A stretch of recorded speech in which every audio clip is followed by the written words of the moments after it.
Baik, selamat pagi untuk saudara-saudara yang ada di Indonesia dan selamat sore untuk saudara-saudara yang ada di Amerika. Hari ini eh, tanggal 21 Mei 2023 kita akan melanjutkan pembelajaran kita dalam buku Kabar Kesukaan pada pasal yang keempat. Tapi seperti biasa sebelum kita mulai kita mengawalinya di dalam doa. Mari kita berdoa.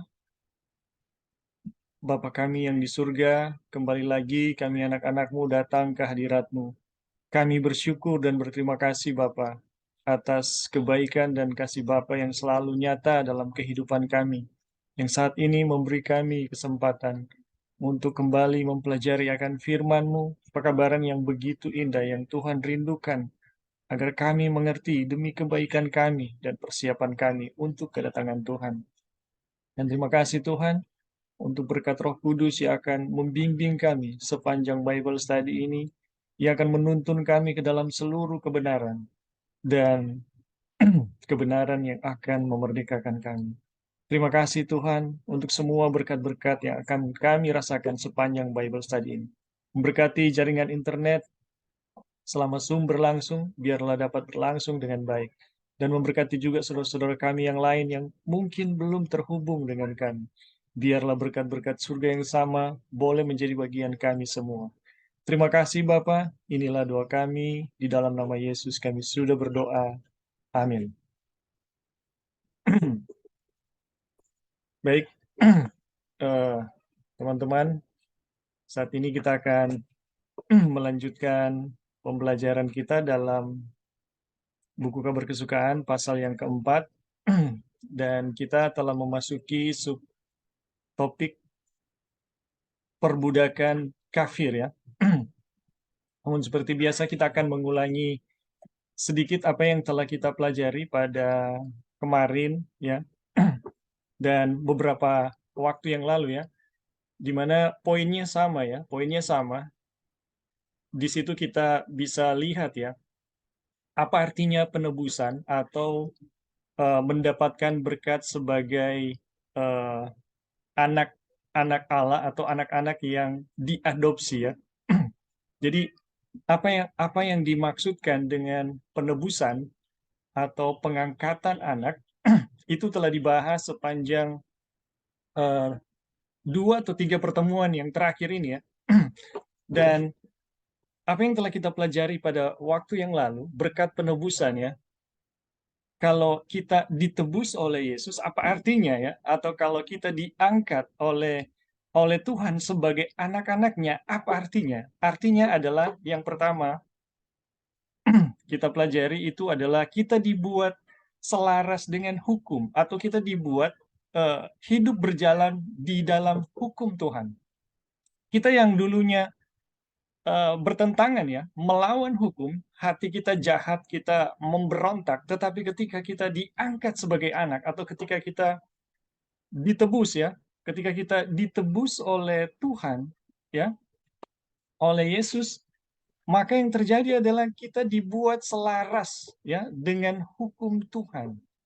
Dan ini adalah satu hal yang yang penting sekali ya, yang penting sekali, karena ada banyak orang belajar pembenaran oleh iman ya, apalagi dengan judul 1888 sampai pada titik anti hukum ya. Padahal kalau kita belajar dari bukunya langsung, kita diajarkan bahwa ketika kita dibenarkan atau ketika kita ditebus atau ketika kita diangkat sebagai anak, ini adalah istilah-istilah yang sama ya. Kita dibuat selaras dengan hukum Tuhan. Hukum Tuhan yang sebelumnya menuntut kebinasaan kita, tetapi karena penebusan yang dibuat oleh Yesus, itu Yesus genapi di dalam diri kita. Jadi hukum itu menuntut kita untuk binasa. Ya, hukum itu menuntut kita untuk binasa. Kenapa? Karena kita tidak sanggup memenuhi tuntutannya. Tapi karena penebusan yang Yesus buat, Yesus genapi hukum itu di dalam diri kita, bukan di luar diri kita ya. Itu yang kita pelajari ya, bahwa kalau kita belajar buku Christ and His Righteousness, Kristus kebenaran kita, pembenaran itu tidak terjadi di luar diri kita, atau Tuhan tidak hanya mengampuni dosa kita dengan menghapus catatan dosa kita di surga. Tetapi pembenaran itu harus terjadi di dalam diri kita, karena kita yang bermasalah ya. Jadi masalah dosa itu ada di dalam diri kita, dan ketika Tuhan mau mengampuni kita, Tuhan mau menyelesaikan masalah dosa itu, maaf.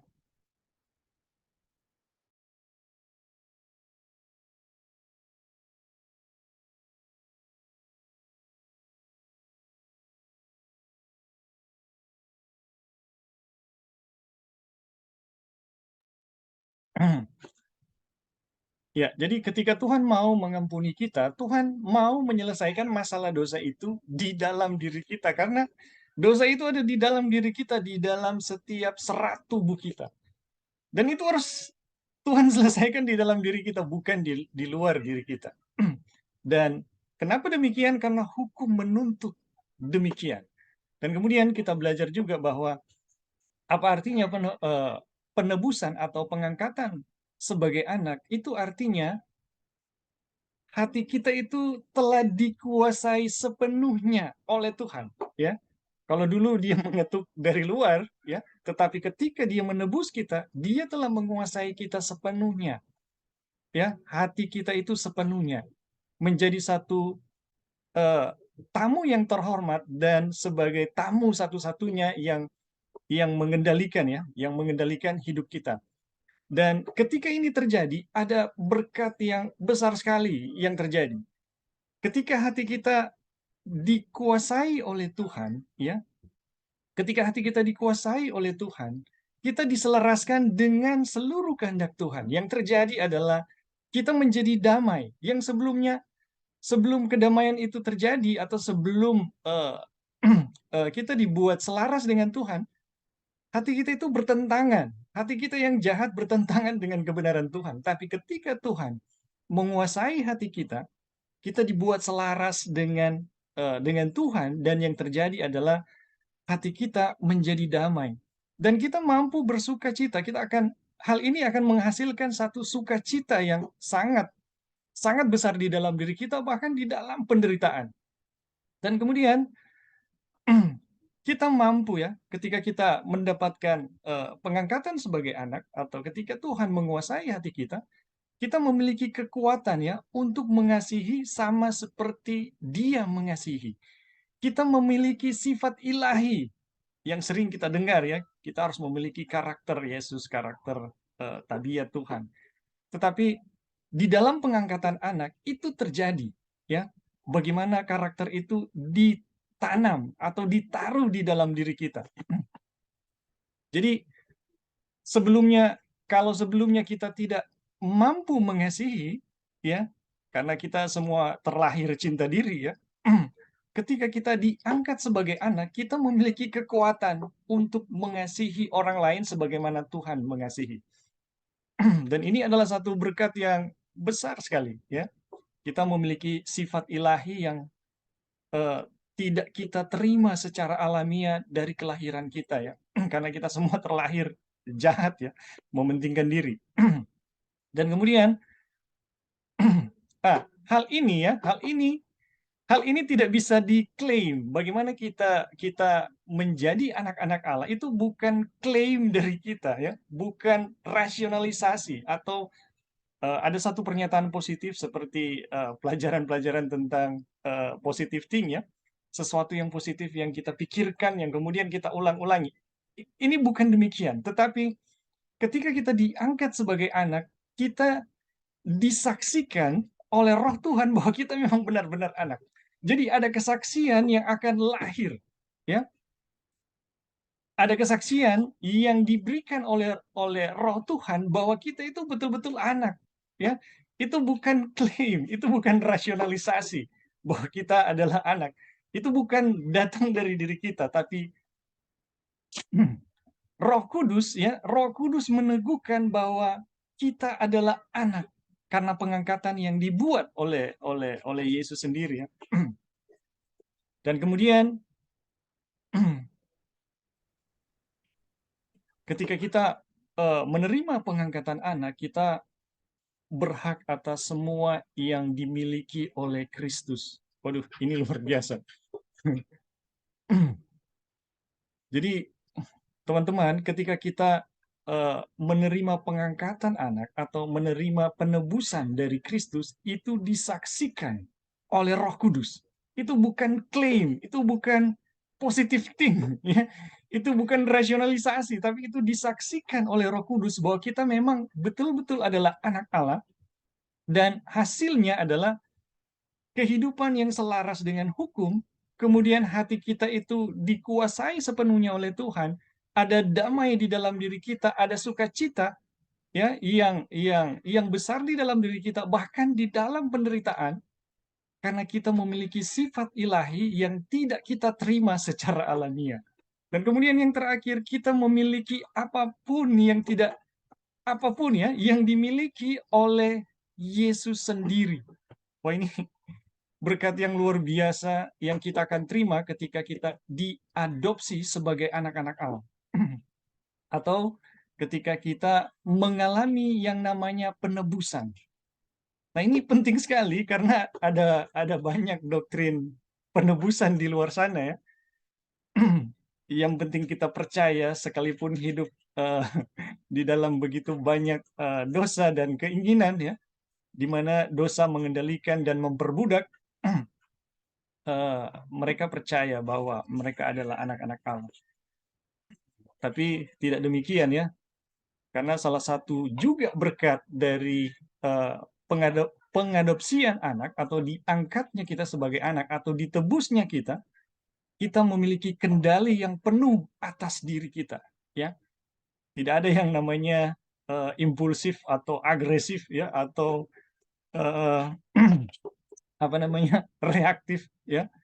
Semua yang menerima pengangkatan anak akan memiliki satu ciri roh pengendalian diri yang begitu luar biasa, ya.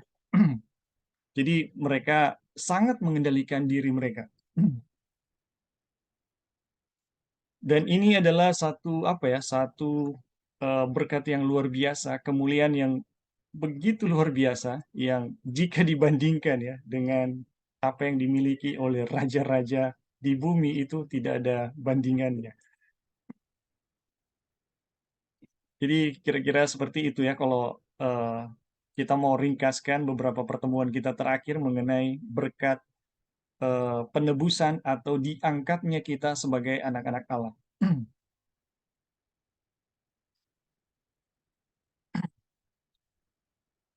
Oke, kita akan lanjut, ya.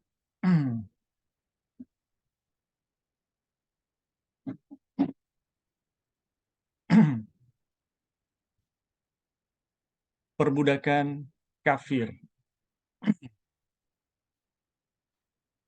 Rasul Paulus menulis kepada orang-orang Korintus berkata, "Kamu tahu bahwa pada waktu kamu masih belum mengenal Allah atau kafir, kamu tanpa berpikir ditarik kepada berhala-berhala bisu."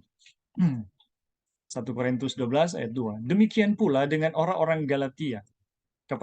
Kepada mereka, Paulus menulis, tidak mengenal Tuhan. Ya, kamu berada dalam perbudakan mereka yang pada dasarnya bukan dewa atau bukan Allah, ya. Jika fakta ini diingat, itu akan menyelamatkan pembaca dari jatuh ke dalam beberapa kesalahan yang sangat umum dalam pendapat tentang surat ini, ya. Apa itu? Orang-orang Galatia telah menjadi kafir, menyembah berhala, dan dalam perbudakan terhadap tahyul yang paling merendahkan. Ingatlah bahwa perbudakan ini sama dengan apa yang dibicarakan dalam bab sebelumnya. Mereka dikurung di bawah hukum. Itu adalah perbudakan yang sama di mana semua orang yang belum bertobat, ya, di mana semua orang yang belum bertobat, karena di Roma pasal kedua dan ketiga kita diberitahu bahwa tidak ada perbedaan karena semua orang telah berbuat dosa. Jadi apakah orang yang tahu hukum Taurat dan yang tidak tahu hukum Taurat ini sama, ya? Karena semua orang tidak ada perbedaan, ya, semuanya telah berbuat dosa. Orang-orang Yahudi sendiri yang tidak mengenal Tuhan melalui pengalaman pribadi berada dalam belenggu yang sama, belenggu dosa. Setiap orang yang melakukan dosa adalah hamba dosa. Jadi orang yang melakukan dosa adalah hamba dosa karena dia mengikuti tuannya ya. Dan dia yang melakukan dosa berasal dari iblis. Waduh, ini luar biasa ya. Hal ini yang dikorbankan. Hal-hal yang bukan hal ini ya. Hal-hal yang dikorbankan orang bukan Yahudi. Mereka korbankan untuk iblis atau persembahan ya. Hal-hal yang mereka persembahkan eh, oleh orang Yahudi, mereka korbankan untuk iblis, bukan orang Yahudi ya, dan bukan Tuhan, dan bukan untuk Tuhan. Jadi hal-hal yang dipersembahkan ya, atau semacam sesajen ya, yang dipersembahkan oleh orang bukan Yahudi itu mereka persembahkan untuk iblis, bukan untuk Tuhan ya. Sekalipun anggapan mereka itu adalah itu Tuhan ya, tapi itu bukan untuk Tuhan, tapi untuk iblis. Jika seorang bukan seorang Kristen, dia adalah orang kafir, ya. Tidak ada jalan tengah, ya. Jika seorang Kristen murtad, ia langsung menjadi kafir. Aduh, ini luar biasa. Dan orang Kristen artinya orang yang percaya kepada Kristus ya, kepada Yesus, kepada firman Tuhan. Dan ketika kita kehilangan kepercayaan kepada Kristus ya, kepada firman Tuhan, ya kita adalah orang kafir, tidak ada jalan tengah ya. Atau ya, yang samar-samar, tidak ada ya. Jika orang murtad, dia langsung menjadi kafir. Ya, kita sendiri pernah berjalan mengikuti jalan dunia ini. Karena kamu mentaati penguasa kerajaan angkasa, yaitu roh yang sekarang berada, roh yang sekarang sedang bekerja di antara orang-orang durhaka. Dan kita dahulu juga hidup dalam kejahilan, tidak taat, sesat, menjadi hamba berbagai nafsu dan keinginan, hidup dalam kejahatan dan kedengkian, keji, saling membenci. Jadi, kita juga diperbudak oleh mereka yang pada dasarnya bukan dewa. Jadi, teman-teman, ketika kita kehilangan kepercayaan ya kepada Tuhan, ketika kita kehilangan kepercayaan kepada Tuhan, itu artinya kita langsung mempercayai sesuatu yang bukan Tuhan, ya. Dan semakin jahat tuannya, semakin buruk perbudakannya. Aduh, ini luar biasa. Bahasa apa yang dapat menggambarkan kengerian dalam perbudakan yang korup itu sendiri ya?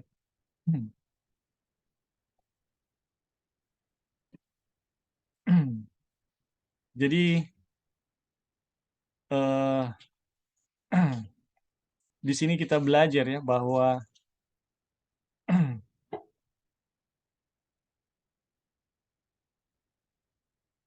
bagaimana keadaan dari orang-orang Galatia ya, orang-orang Galatia eh, pada saat belum mengenal Allah ya, pada saat belum mengenal Allah, bagaimana keadaan mereka ya, itu pada dasarnya sama dengan setiap orang yang berdosa. Dan prinsipnya adalah ketika seseorang percaya kepada Tuhan, ia ditarik kepada eh, penyembahan berhala atau penyembahan sesuatu yang lain kepada Tuhan. Tetapi ketika seseorang kehilangan kepercayaan kepada Tuhan atau pada firman-Nya, ya dia kembali menyembah sesuatu yang bukan Tuhan ya. Dan kita akan pelajari lebih lanjut ya sebentar. Dan tidak ada setengah ya, tidak ada eh, keadaan yang netral ya, keadaan yang setengah jalan atau jalan tengah, tidak ada ya. Dimana oh saya setengah kafir atau setengah Kristen gitu. Tidak ada. Jadi ketika kita melepaskan iman ya, kita melepaskan iman kepada Tuhan, ya kita langsung percaya kepada sesuatu yang bukan Tuhan. Dan tanda-tandanya adalah ya kita hidup di dalam berbagai hawa nafsu, keinginan, kejahatan dan semua ya bentuk-bentuk dosa yang yang nampak. Dan semakin buruk ya Tuhan semakin buruk juga perbudakan. Semakin jahat Tuhan, semakin buruk perbudakan yang akan kita alami. Wah, ini luar biasa.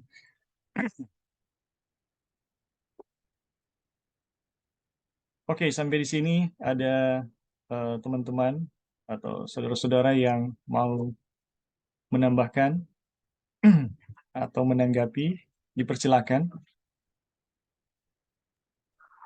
Halo Bing. Ya, silakan Joy. Ya, jadi kalau kita lihat di sini judulnya adalah kekafiran. Dan ini terjadi kepada saudara-saudara di Galatia. Dan apa yang terjadi mungkin ya orang bilang itu sepele gitu, hanya Injil yang palsu. Tapi ternyata kalau kita salah Injil, kita akan kembali ke kekafiran. Nah, di sini saya jelaskan kekafiran itu apa. Jadi selain kalau kita mempersembahkan diri kita kepada Tuhan atau ke Injil yang benar, itu sama dengan kita mempersembahkan korban atau persembahan kita kepada setan ya, karena nggak ada di tengah-tengah persembahan mereka kepada dewa atau kepada apa lain. Nah begitu juga kita kalau memiliki Injil yang kembali lagi kepada penyembahan berhala atau kembali lagi kepada kekafiran seperti itu. Jadi kita lihat di sini kenapa Rasul Paulus menulis suratnya dengan tangannya sendiri kepada jemaat kafir dan kepada jemaat Galatia. Dari pekabaran yang kita belajar ini saya baru sadar atau disadarkan kembali bahwa teman-teman kalau kita mempunyai Injil yang salah, semua ujung-ujungnya akan ke situ, ke kekafiran gitu. Jadi kita harus berhati-hati dalam menerima akan pekabaran Injil itu sendiri, dan kita harus benar-benar mengerti akan Injil itu apa. Harus benar-benar, karena kalau salah bahaya teman-teman, karena setan akan menggunakan kita untuk Injil yang palsu itu untuk menjerat kita ya. Mungkin di dalam hal-hal keduniawian, wah ini kita udah nggak mencintai hal-hal keduniawian seperti itu. Tapi setan akan menggunakan bagian dari kerohanian. Tapi ujung-ujungnya akan kembali ke kekafiran. Jadi puji Tuhan kita bisa mendapatkan pekabaran ini, dan mudah-mudahan kita semua bisa mengerti dengan pertolongan Tuhan, dan bukan hanya mengerti secara intelektual juga ya, kita bisa menyerahkan diri kita kepada Tuhan untuk bekerja dalam diri kita untuk mempraktekkan kebenaran Injil yang Tuhan sudah berikan.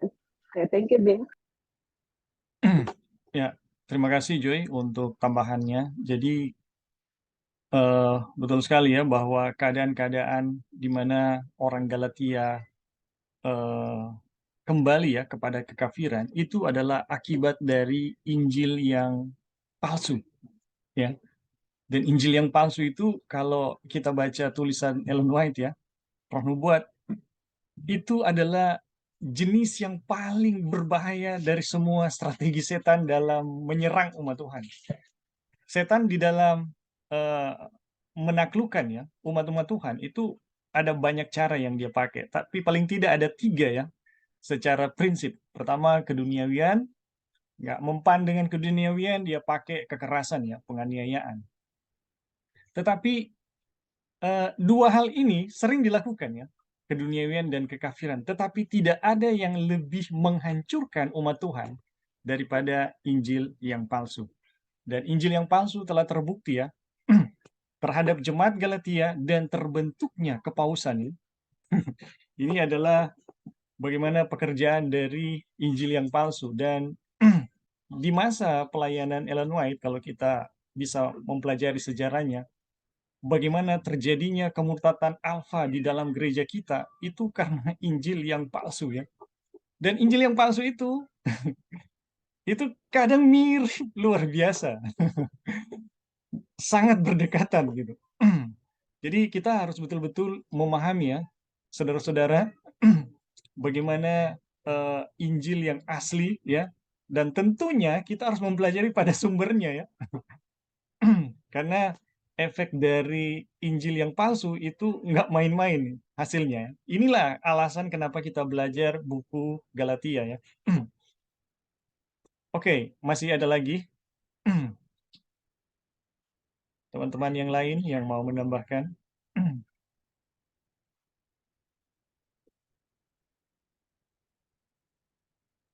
Oke, kalau belum ada, kita lanjut ya.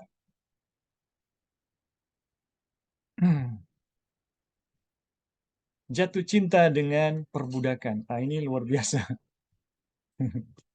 Perbudakan adalah sesuatu yang kita hindari ya, tapi ini judulnya jatuh cinta dengan perbudakan.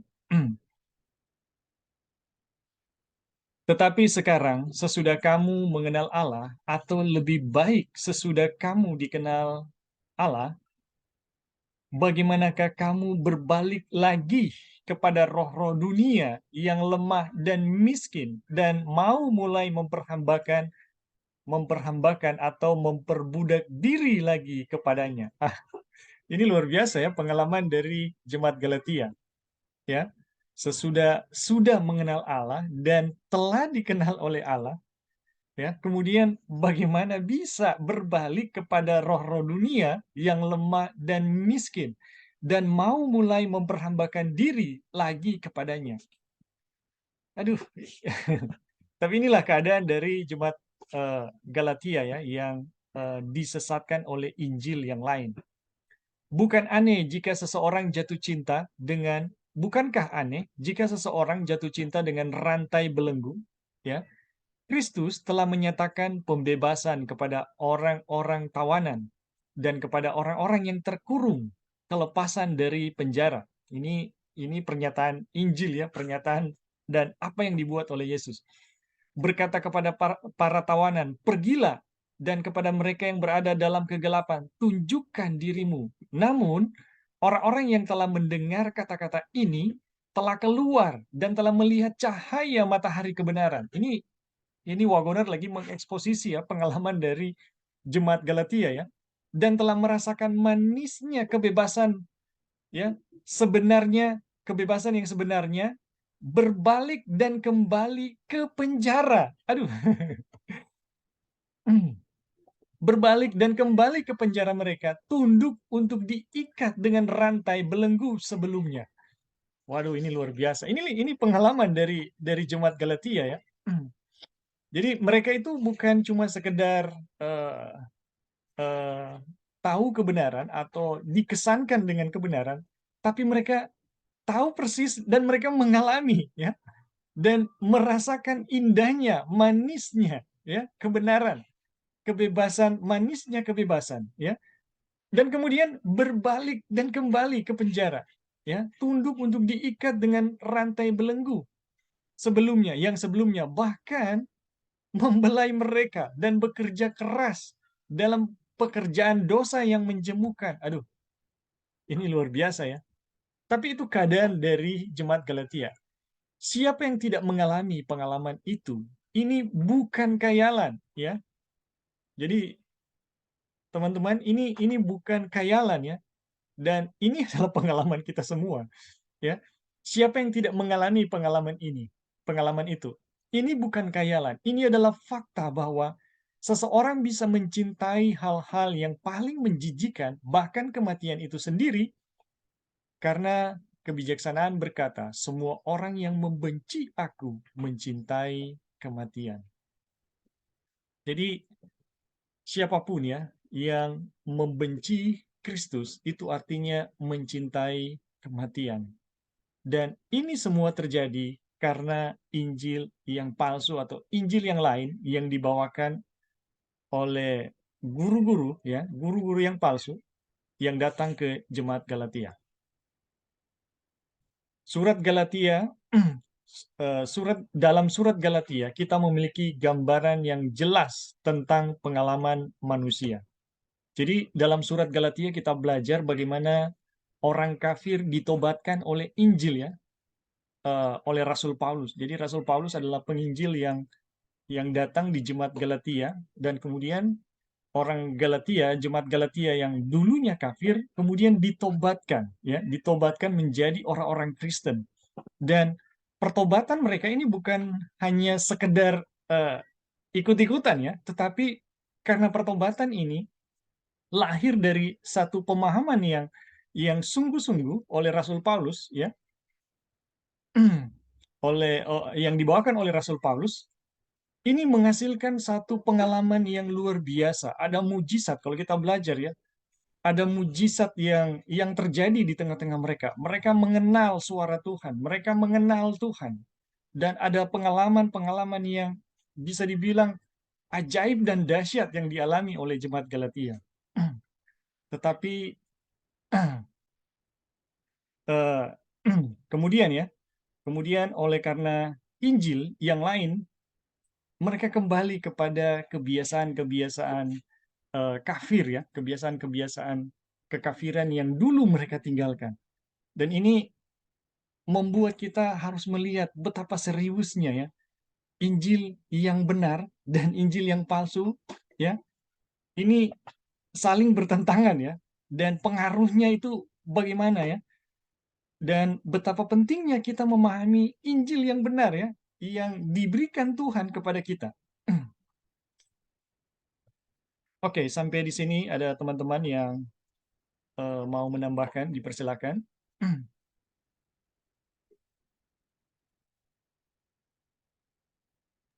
Kalau lebih Ya, silakan Joy. ya, jadi pengalaman gereja di Galati itu ini pengalaman yang nyata ya, yang real, bukan pengalaman yang dibuat-buat atau apa, karena saya sendiri menyaksikan itu teman-teman. Saya sendiri menyaksikan di dalam grup ini. Saya tidak judge ya, saya tidak judge siapapun, tapi saya bisa menyatakan pengalaman yang mengikuti pekabaran ini. Mereka semangat sekali ya pertama.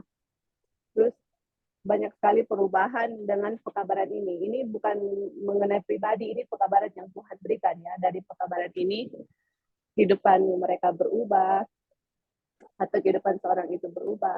Terus kemudian, karena ada aktivitas, akhirnya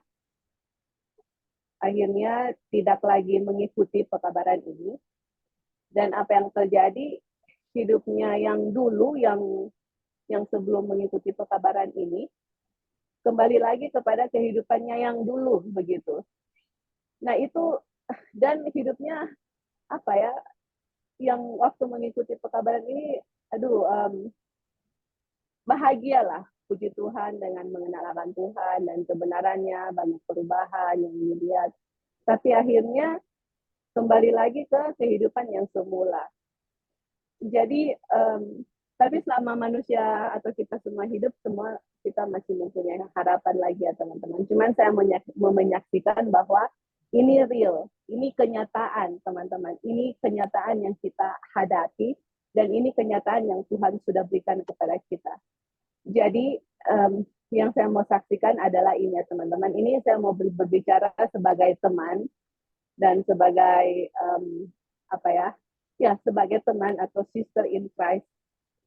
Jadi ini kan kita sudah tahu ya pekabaran yang Tuhan berikan kepada kita. Ini Injil yang Tuhan berikan kepada kita, pekabaran malaikat ketiga. Kalau kita tidak serius dengan pekabaran ini, akan ada kemungkinan yang sangat besar terjadi bahwa pekabaran ini kita akan tinggalkan. Kalau kita tidak serius dan kita tidak benar belajar sungguh-sungguh, dan juga tidak mempraktekkan dalam kehidupan kita, dan juga share kepada orang lain. Seperti itu. Kalau hal-hal itu kita tidak buat, hanya sekedar saja, ikut saja, atau ya di mana ada Bible study, ya seperti begitu, kayak casual begitu. Dan kita tidak benar-benar mengerti betapa pentingnya pekabaran ini. Satu kali kelak ini pekabaran ini kita bisa tinggalkan. Dan yang terjadi kepada orang Galati dulu, mereka dari kafir bisa menerima Kristus loh. sekarang ada Injil yang baru, mereka kembali lagi ke kafiran. Nah itu teman-teman yang saya lihat ya, saya lihat dengan mata kepala sendiri, yang mana dulu hidupnya bagaimana, kemudian menerima pekabaran ini hidupnya berubah, kemudian meninggalkan pekabaran ini hidupnya kembali, itu saya bisa lihat dan saya saksikan, dan puji Tuhan, Tuhan berikan pengalaman itu dan saya bisa saksikan sendiri. Dan teman-teman, dengan pengalaman-pengalaman yang kita saksikan ini, saya bilang, Tuhan tolong saya untuk kita nggak menyanyiakan ya pekabaran Tuhan, karena saya manusia, kita semua sama ya, punya kelemahan, punya sesuatu yang setan bisa dapat sama kita, dan bisa saja saya meninggalkan pekabaran ini, teman-teman, itu bisa saya terjadi. Tapi saya bisa Tuhan tolong untuk saya bisa terus berteguh berpegang pada pekabaran ini, untuk terus-menerus berada dalam Injil yang benar, bisa menjadi berkat kepada orang lain, dan orang lain juga bisa menjadi orang lain juga bisa mengenal akan Injil yang benar. Dan itu yang saya mau bilang, bahwa mari kita sama-sama mendoakan satu sama lain supaya Injil yang kita terima ini kita pegang terus, jangan sampai kita mengulangi akan pengalaman dari orang-orang Galati, atau yang saya sendiri lihat dari grup ini ya. Dan mudah-mudahan teman-teman yang sudah mendengar dulu, yang mungkin ambil vacation, saya doakan untuk bisa kembali lagi, bisa mempelajari lagi akan, kembali lagi untuk mempelajari akan pekabaran ini, karena pekabaran ini sangat serius. Pekabaran ini adalah pekabaran yang the most precious message, pekabaran yang paling berharga yang Tuhan kirimkan kepada kita, umat-umat yang hidup di akhir zaman, supaya kita bisa dimeteraikan dan mendapatkan kecurahan Roh Kudus tanpa batas. Oke, thank you, Bing. Ya, terima kasih Joy untuk tambahannya. Memang mengharukan sekali ya.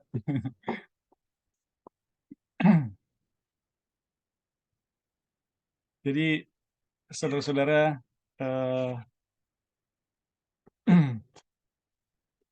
apa yang saya bisa bilang mengenai pekabaran ini?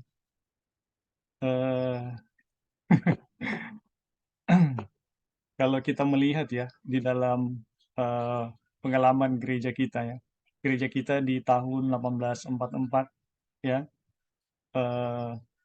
pengalaman ya Advent ya 1844 itu dinyatakan oleh Ellen White melampaui rasul-rasul ya, baik kualitas maupun kuantitas. Itu melampaui rasul-rasul. Tetapi ketika mereka mendapatkan terang tentang hukum Tuhan ya, yang terpancar dari bilik yang maha suci, tapi disalahpahami, yang terjadi adalah gereja kita bukan maju ya, lebih daripada pengalaman Advent Millerite ya, tapi yang terjadi adalah mereka turun. Dan di tahun 1888 bulan April, Ketua General Conference Butler ya menyatakan gereja kita telah murtad.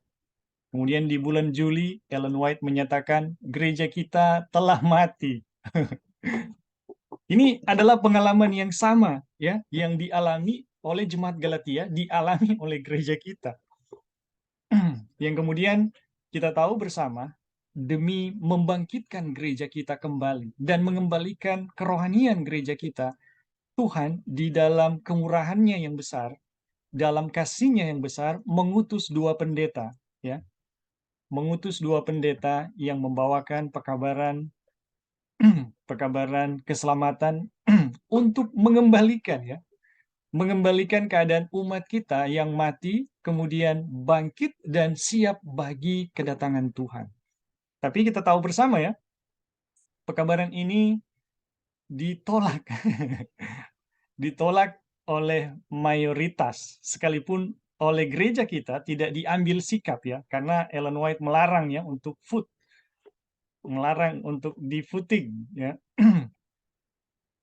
Tapi mayoritas menolak, dan hasilnya adalah kalau kita pelajari ya, memang 2 bulan ya kalau nggak salah, 2 bulan atau 4 bulan ya, bulan Januari Jadi 1888 bulan Oktober terjadi penolakan, tapi di bulan Januari itu Ellen White bersama John Wagoner itu mendapatkan dukungan ya dari General Conference ya, dari O.A. Olsen sebagai ketua General Conference, kemudian membawakan KKR bersama dan terjadi kebangkitan kebangunan rohani yang belum pernah disaksikan ya di dalam sejarah perjalanan gereja Advent ya atau SDA. Jadi pekabaran ini betul-betul dahsyat ya, sesuatu yang bahkan ya kebangunan rohani, sesuatu yang bahkan Ellen White sendiri tidak bisa buat sebagai seorang nabi. Padahal Ellen White ini nabi yang kenabiannya ini sangat dihormati. Dia diakui, bukan seperti nabi-nabi lain ya di Perjanjian Lama yang kenabiannya diragukan ya. Ada banyak nabi yang eh, ditolak ya oleh pemerintahan gitu. Tapi kenabian Ellen White dari tingkat jemaat sampai di tingkat GC ya itu diakui. Tapi Ellen White di dalam membendung arus kemurtatan ya, arus kemurtatan dan kematian rohani di dalam gereja itu tidak bisa. Itu tidak bisa dengan pekabaran yang dimiliki ya, dengan seluruh karunia dan pekabaran yang dimiliki olehnya ya, yang diberikan oleh Tuhan. Nah, bagaimana Tuhan membangkitkan, Tuhan membuktikan melalui pekabaran yang diberikan melalui dua pendeta, ya, pendeta muda yaitu Johnson Wagoner. Ini terjadi di tahun 1889 sampai 1891. Ini pekabaran ini dibawakan bersama ya. Jadi Johnson Wagoner kemudian didukung oleh Ellen White membawakan KKR di gereja-gereja dan terjadi kebangkitan yang sangat besar di dalam gereja-gereja kita. Tetapi yang luar biasa, ternyata mayoritas yang menolak ya tidak puas atau tidak mau kalah gitu. Ya kita pakai bahasa itu saja dulu ya. Karena ini mereka pada akhirnya ya menyingkirkan Ellen White ke Australia dan Wagoner ke Inggris, dan yang terjadi adalah gereja kita berhadapan dengan kemurtatan alfa yang mengerikan. Aduh. Padahal telah mengalami eh, indahnya dan manisnya kebangkitan kebangunan rohani yang belum pernah mereka saksikan. Bahkan ada beberapa yang menyaksikan hujan akhir udah mau dicurahkan. Karena Sunday Law ya di bulan Desember 1888 itu udah mulai didengungkan Sunday Law ya. Jadi hujan akhir udah siap ya mau dicurahkan. 1893 Sunday Law kembali digaungkan dengan kuat oleh Kongres Amerika ya. Dan ketika pekabaran ini eh, dipolitisir untuk tidak diterima oleh gereja, yang terjadi adalah kita berhadapan dengan kemurtatan alfa dan mengalami yang namanya kemurtatan alfa yang sangat mengerikan. Dan kita bisa saksikan ya, saudara-saudara, dulu saya punya buku spesial testimonies ya tentang kemurtatan alfa dan omega, di mana saya membaca spesial testimonies Ellen White terhadap murid-muridnya, orang-orang yang disayangi. Aduh, itu mengerikan. Sangat-sangat mengerikan. Dan Ellen White melihat di akhir zaman ada omega. Wah, di akhir zaman ada omega. Dan ini semua berkaitan dengan Injil yang benar dan Injil yang palsu.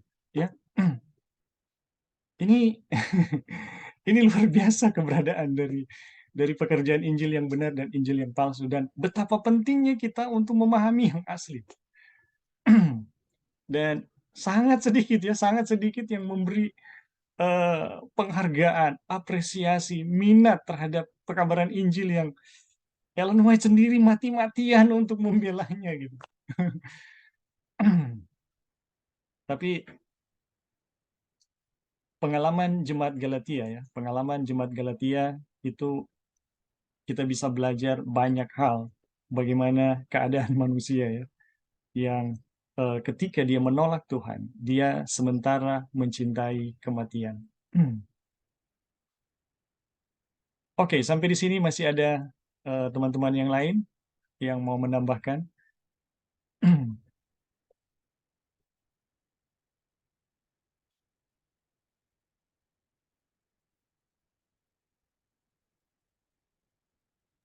Halo Bing, Ya, silakan Joy. jadi sebenarnya kondisi gereja kita ya dalam kalaupun atau kita secara pribadi masing-masing kalau menolak pekabaran yang Tuhan berikan, ini kan pekabaran Tuhan ya, bukan pekabaran siapa-siapa yang Tuhan berikan kepada kita. Keadaan kita itu sama seperti bangsa Israel di waktu Elia ya. Mereka menyembah Tuhan, tetapi mau menyembah Baal juga, karena dalam menerima Injil yang benar, yang kita lihat di jemaat Galatia itu kan mereka kembali lagi ke kafiran kan, kembali lagi kepada kekafiran. Tetapi mereka mengaku orang Kristen, mengaku pengikut Tuhan, tetapi kembali kepada kekafiran. Bukankah itu sama kondisinya dengan apa namanya di jemaat bukan di bangsa Israel pada zaman Elia?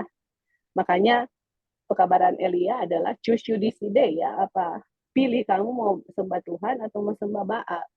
Nah, pekabaran ini juga begitu sama. Kalau kamu menerima akan Injil palsu, akan kembali lagi ke kekafiran, akan menyembah, akan Allah lain.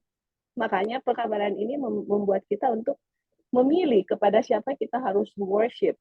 Karena nanti ujung-ujungnya kalau kita lihat pekabaran yang A.T. Jones kasih di tahun 1893, itu ujung-ujungnya kepada sabat loh. Sabat yang benar itu apa? Seperti itu. Jadi mudah-mudahan mudah-mudahan ya teman-teman dari pelajaran demi pelajaran yang kita pelajari, mudah-mudahan kita lebih mencintai akan pekabaran yang Tuhan berikan kepada kita, dan dengan pertolongan Tuhan saja kita bisa memelihara atau menyembah Tuhan yang benar dan memelihara hari Sabat yang benar. Thank you, Bing.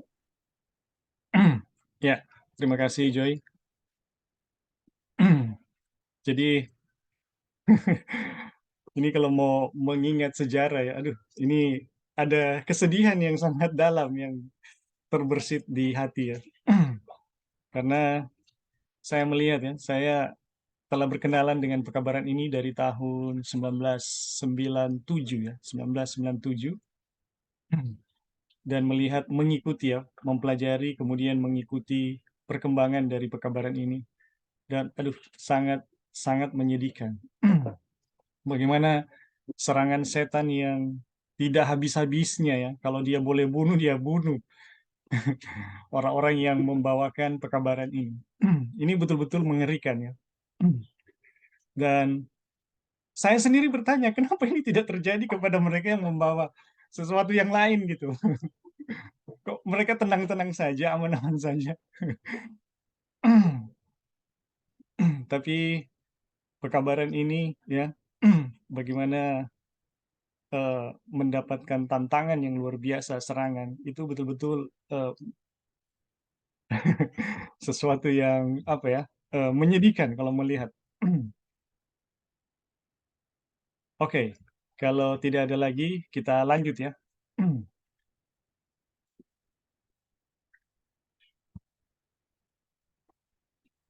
Memelihara kebiasaan orang kafir. Kamu dengan teliti memelihara hari-hari tertentu, bulan-bulan, masa-masa atau waktu dan tahun-tahun. Ini adalah bukti perbudakan mereka, ya. Aha. Kata seseorang, mereka telah kembali ke hari Sabat Yahudi yang lama. Itulah perbudakan yang diperingatkan Paulus kepada kita. Ya.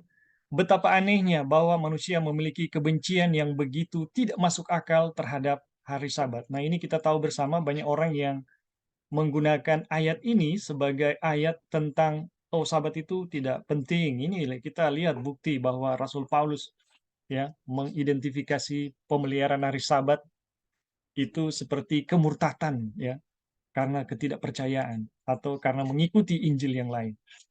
Jadi ini kata orang ya, mereka telah kembali kepada Sabat Yahudi yang lama. Itulah perbudakan yang diperingatkan Paulus kepada kita. betapa anehnya bahwa manusia memiliki kebencian yang begitu tidak masuk akal terhadap hari Sabat yang Tuhan sendiri berikan kepada orang-orang Yahudi sama dengan semua orang lain di bumi, ya. Karena Sabat itu untuk semua manusia, ya, untuk manusia, bukan untuk orang Yahudi. Sehingga mereka akan memakai setiap kata yang mereka pikir dapat mereka lawan. Meskipun untuk melakukannya, mereka harus menutup mata terhadap semua kata yang ada di sekitarnya. Dan ini kita tahu bersama, ya, bagaimana perlawanan terhadap hari Sabat itu aneh, benar-benar aneh. Kenapa begitu dibenci, ya? Kenapa hari Sabat begitu dibenci? Tapi tidak masuk akal perlawanannya, ya. Siapapun yang membaca surat Galatia dan berpikir sambil membacanya harus tahu bahwa orang Galatia bukan orang Yahudi. Jadi, apakah Paulus sedang menyinggung Sabat dan bulan, perayaan bulanan orang Yahudi? Ya, ini harus dipahami, ya. Siapapun yang membaca surat Galatia dan berpikir sambil membacanya harus tahu bahwa orang Galatia bukanlah orang Yahudi. Mereka telah bertobat dari kekafiran. Oleh karena itu, sebelum pertobatan mereka, mereka tidak pernah ada hubungannya dengan kebiasaan agama apapun yang dipraktekkan oleh orang Yahudi. Ya, nah, memang kafir, kita udah punya Allah kok. Kenapa mau ikut-ikutan dengan Allah lain, ya? Mereka tidak memiliki kesamaan apapun dengan orang Yahudi. Ya, akibatnya, ketika mereka kembali ke dasar-dasar yang lemah dan pengemis atau kembali kepada kebiasaan lama mereka, kepada kebiasaan penyembahan kekafiran mereka yang mereka bersedia kembali untuk diperbudak, jelaslah bahwa mereka tidak kembali kepada kebiasaan bangsa Yahudi. Ya, mereka akan kembali ke kebiasaan kafir lama mereka. Jadi ketika jemaat Galatia kembali kepada kekafiran, kembali ke manusia lama mereka, ya, mereka tidak kembali kepada kebiasaan Yahudi, tetapi mereka kembali kepada kebiasaan kafir mereka yang lama, ya. Ini harus dipahami sehingga ketika ada orang mengatakan bahwa, "Oh, Rasul Paulus lagi berbicara hari Sabat," ya, ini keliru, ya. Nanti kita lihat, ya, Wagoner menjelaskan bagaimana. Tetapi bukankah orang-orang yang menyesatkan mereka adalah orang Yahudi? Ya, demikian. Tetapi ingat satu hal ini. Ketika kamu berusaha memalingkan seseorang dari Kristus ke pengganti Kristus, kamu tidak dapat mengatakan di mana dia akan berakhir. Jadi kalau kita membawa seseorang untuk disesatkan, kita tidak bisa menyesatkan orang itu, ya, sesuai dengan keinginan kita gitu. Jadi ketika kamu berusaha memalingkan seseorang dari Kristus ke pengganti Kristus, kamu tidak dapat mengatakan di mana dia akan berakhir. Jadi kita tidak tahu, ya. Kamu tidak bisa membuatnya berhenti di tempat yang kamu inginkan. Ini kalau terjadi kemurtatan, ya. Jika seorang pemabuk yang bertobat kehilangan iman kepada Kristus, dia akan mengambil kebiasaan minumnya dengan selama dia hidup, meskipun Tuhan telah mengambil hasrat itu darinya. Jadi, ketika saudara-saudara palsu ini, penentang Yahudi dari kebenaran Injil, seperti dalam Kristus berhasil merayu orang-orang Galatia dari Kristus, mereka tidak bisa menghentikan, ya, orang-orang Galatia atau mereka dengan upacara-upacara Yahudi. Tidak, mereka pasti kembali ke takyul kafir lama mereka. Jadi ketika orang-orang Yahudi, ya, sebagai penentang Injil atau saudara-saudara palsu yang membawa Injil yang palsu berhasil merayu, ya, jemaat Galatia dengan ajaran mereka, mereka tidak membawa orang-orang Galatia ini hanya kepada ajaran mereka gitu. Atau hanya apa ya? Tujuannya ke ajaran-ajaran atau upacara-upacara mereka. Tidak, mereka kembali lagi kepada eh, kebiasaan lama atau praktek kekafiran mereka yang lama. Jadi inilah, ya, teman-teman, bagaimana efek dari Injil yang palsu dan bagaimana kalau seseorang itu disesatkan ya.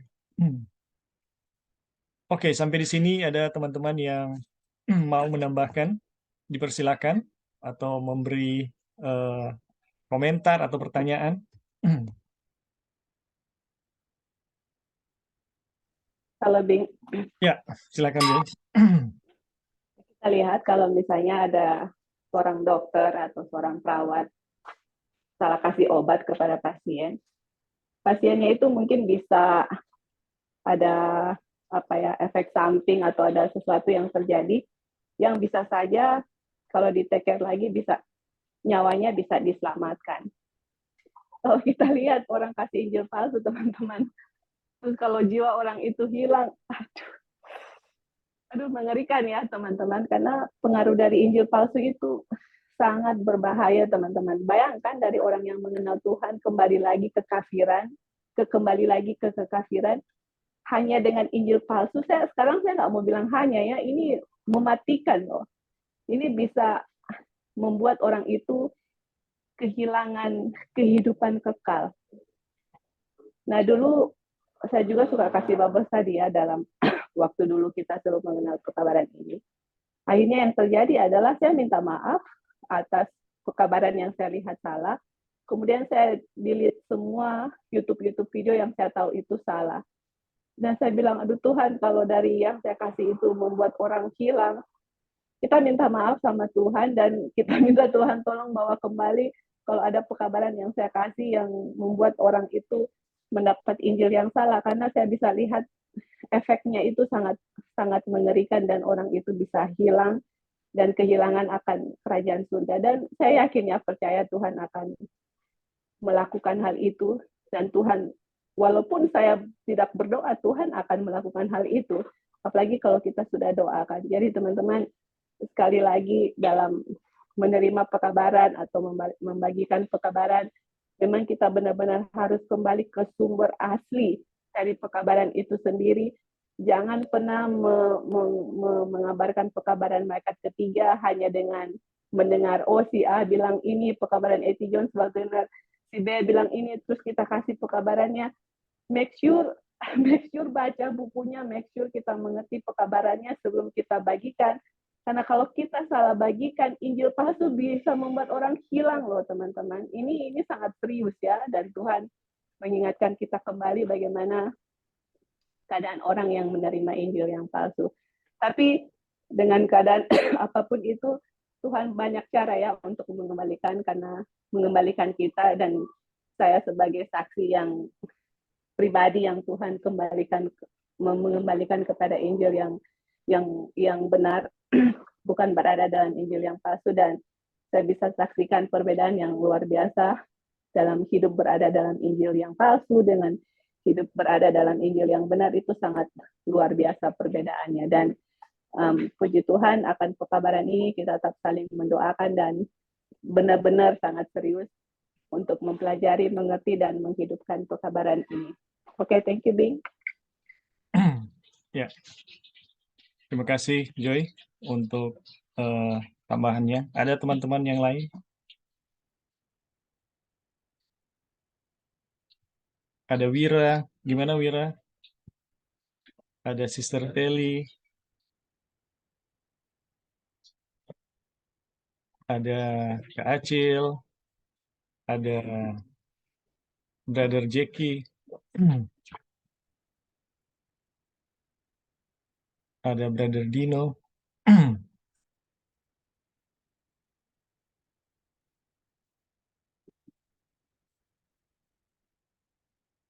Jadi teman-teman,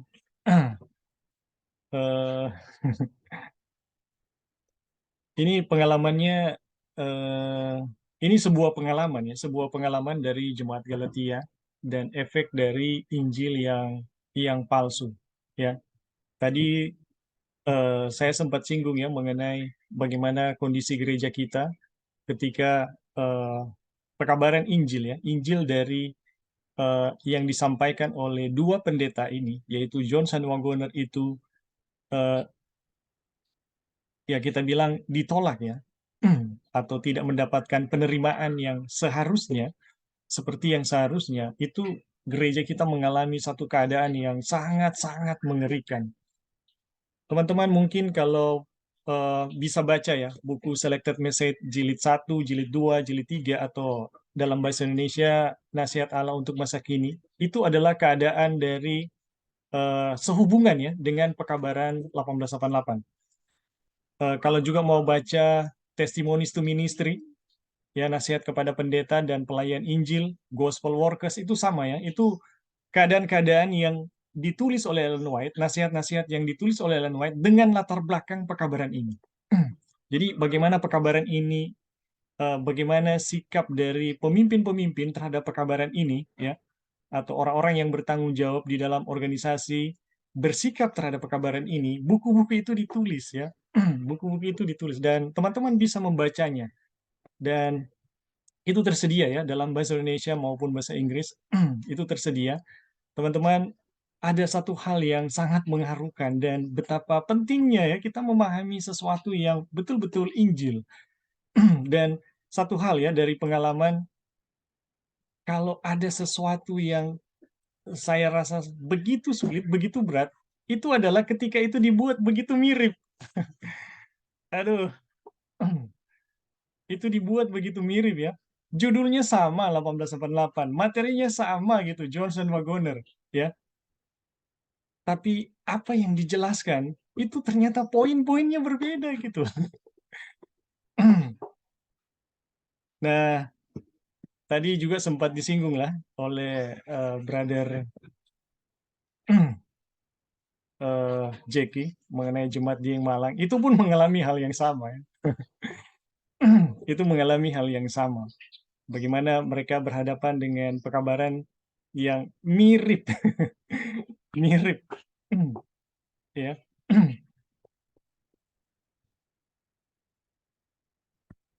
Oke, teman-teman, kalau sudah tidak ada lagi, kita lanjut ya.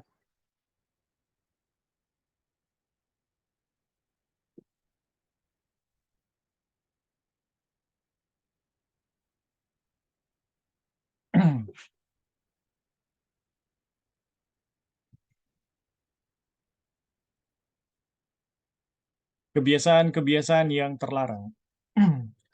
Bacalah kembali ayat ke-10, Galatia pasal 4 ayat 10, dan kemudian bacalah ulangan 18 ayat 10.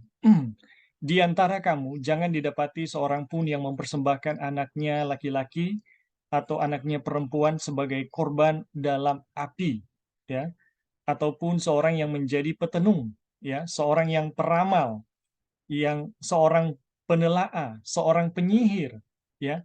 Sekarang bacalah apa yang Tuhan katakan kepada orang-orang kafir yang akan melindungi diri mereka sendiri dari penghakiman yang akan datang kepada mereka. Engkau telah payah karena banyak nasihat. Biarlah tampil orang-orang yang meneliti segala penjuru langit, orang-orang yang menilik bintang-bintang, dan yang kepada setiap bulan baru, dan yang pada setiap bulan baru memberitahukan apa yang akan terjadi atasmu, berdiri dan menyelamatkan kamu dari hal-hal yang akan menimpa kamu. Di sini kita melihat hal sebenarnya di mana kembalinya lagi orang-orang Galatia.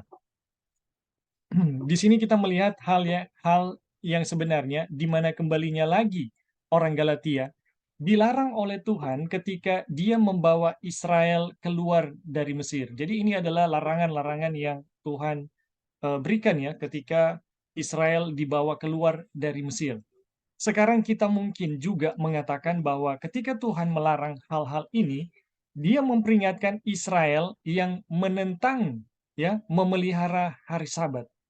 Jadi sekarang kita mungkin juga mengatakan bahwa ketika Tuhan melarang hal-hal ini, dia memperingatkan orang Israel yang menentang memelihara hari-hari Sabat, ya, hari Sabat. Seperti mengatakan bahwa Paulus mencela orang-orang Galatia karena memeliharanya. Ya, atau bahwa dia memiliki referensi apapun tentang itu. Nah, ini pemikiran-pemikiran ya yang keliru tentang apa yang terjadi di Galatia. Tuhan melarang hal-hal ini pada saat dia memberikan perintah tentang pemeliharaan hari Sabat. begitu jauh kembalinya orang Galatia ke cara lama, sehingga Paulus takut kalau semua usahanya pada mereka telah sia-sia. Mereka meninggalkan Tuhan dan kembali ke dasar-dasar dunia yang lemah dan pengemis, atau kepada kebiasaan mereka yang lama ya, atau kepada penyembahan kekafiran mereka yang tidak pernah terpikir oleh orang-orang saleh yang pernah memiliki hubungan dengan Tuhan. Jadi begitu jauh kembalinya orang Galatia ke cara lama sehingga Paulus takut kalau semua usahanya pada mereka telah sia-sia. Mereka meninggalkan Tuhan dan kembali ke dasar-dasar dunia yang lemah atau kepada penyembahan yang lama ya, yang tidak pernah terpikirkan oleh orang-orang saleh yang pernah memiliki hubungan dengan Tuhan. Mereka mengubah kemuliaan mereka untuk apa yang tidak menguntungkan. Karena kebiasaan orang kafir itu sia-sia. Ada banyak bahaya bagi kita dalam hal ini, ya. Ada banyak bahaya bagi kita dalam hal ini. Jadi ini aplikasi ya. Ini setelah melihat ayat-ayat ini ya, bagaimana pengalaman jemaat Galatia. Kita lihat ya aplikasi yang Wagoner mau nyatakan ya. Ada banyak bahaya bagi kita dalam hal ini, seperti yang pernah ada untuk setiap orang. Siapapun yang percaya pada dirinya sendiri, memiliki keyakinan apapun di dalam daging, sedang menyembah pekerjaan tangannya sendiri daripada menyembah Tuhan. Sama seperti dengan siapapun yang membuat dan sujud pada patung pahatan. Nah, ini penyembahan berhala ya. Jadi teman-teman, ketika kita berpaling dari Tuhan, ya, dan kemudian kembali eh, kepada dasar-dasar yang lama ya, kepada manusia lama kita, ini kita kembali kepada satu penyembahan yang lain. Dan di sini Wagoner mau menyatakan ya, siapapun yang percaya pada dirinya sendiri, memiliki keyakinan apapun di dalam daging, sedang menyembah pekerjaan tangannya sendiri daripada menyembah Tuhan. Jadi penyembahan berhala itu tidak hanya semata-mata kepada patung, batu, dan lain sebagainya ya, seperti bagaimana kekafiran dulu. Tetapi yang luar biasa di sini adalah Wagono menyatakan memiliki keyakinan apapun di dalam daging, ya, sedang menyembah pekerjaan tangannya sendiri daripada menyembah Tuhan.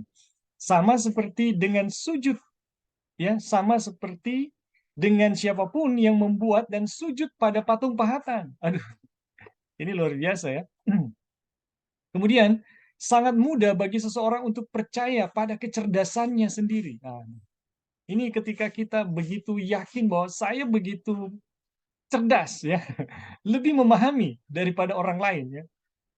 Ini sama juga ya dengan penyembahan berhala ya. Dan kita bergantung ya, kita bergantung pada kecerdasan. Sangat mudah bagi seseorang untuk percaya pada kecerdasannya sendiri, pada kemampuannya untuk menjaga dirinya sendiri. Oh, kita pasti aman ya. Sekalipun jalan yang kita pilih itu bukan jalan yang ditentukan oleh Tuhan. Oh, saya pasti aman, saya mampu menjaga diri.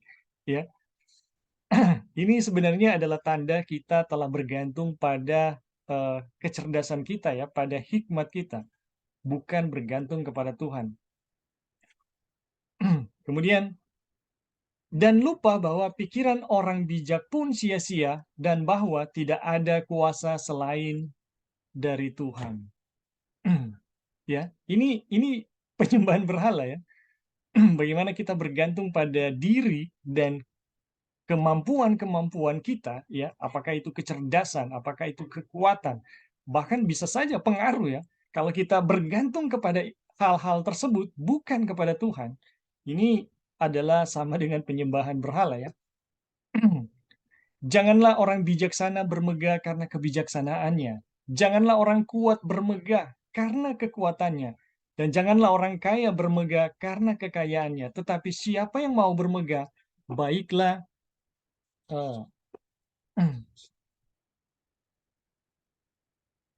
Tetapi siapa yang mau bermegah, baiklah bermegah karena yang berikut, bahwa ia memahami dan mengenal aku, bahwa akulah Tuhan yang menunjukkan kasih setia, keadilan, dan kebenaran di bumi.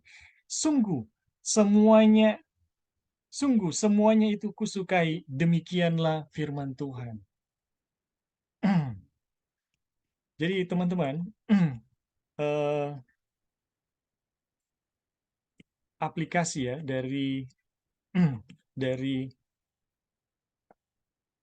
perayaan kebiasaan-kebiasaan yang terlarang ya, yang dimana orang Galatia kembali kepada praktek-praktek mereka yang lama. eh, ini menjadi satu pelajaran ya, bahwa ketika kita kehilangan iman kepada Tuhan, kita pasti akan mempercayakan hidup kita ya kepada sesuatu yang bukan Tuhan, dan itu bisa saja adalah keyakinan ya, kemampuan diri kita gitu, kecerdasan kita, hikmat kita ya, dan hal-hal yang lain ya. Bisa saja juga orang lain, bisa saja keadaan. Tetapi kita mempercayakan hidup kita kepada sesuatu yang bukan Tuhan. Jadi ketika kita kehilangan kepercayaan kepada Tuhan, kita akan kembali kepada sesuatu yang bukan Tuhan. Dan itu adalah akibat dari Injil yang lain, ya. Oke, sampai di sini teman-teman, ada yang mau menambahkan? Dipersilakan.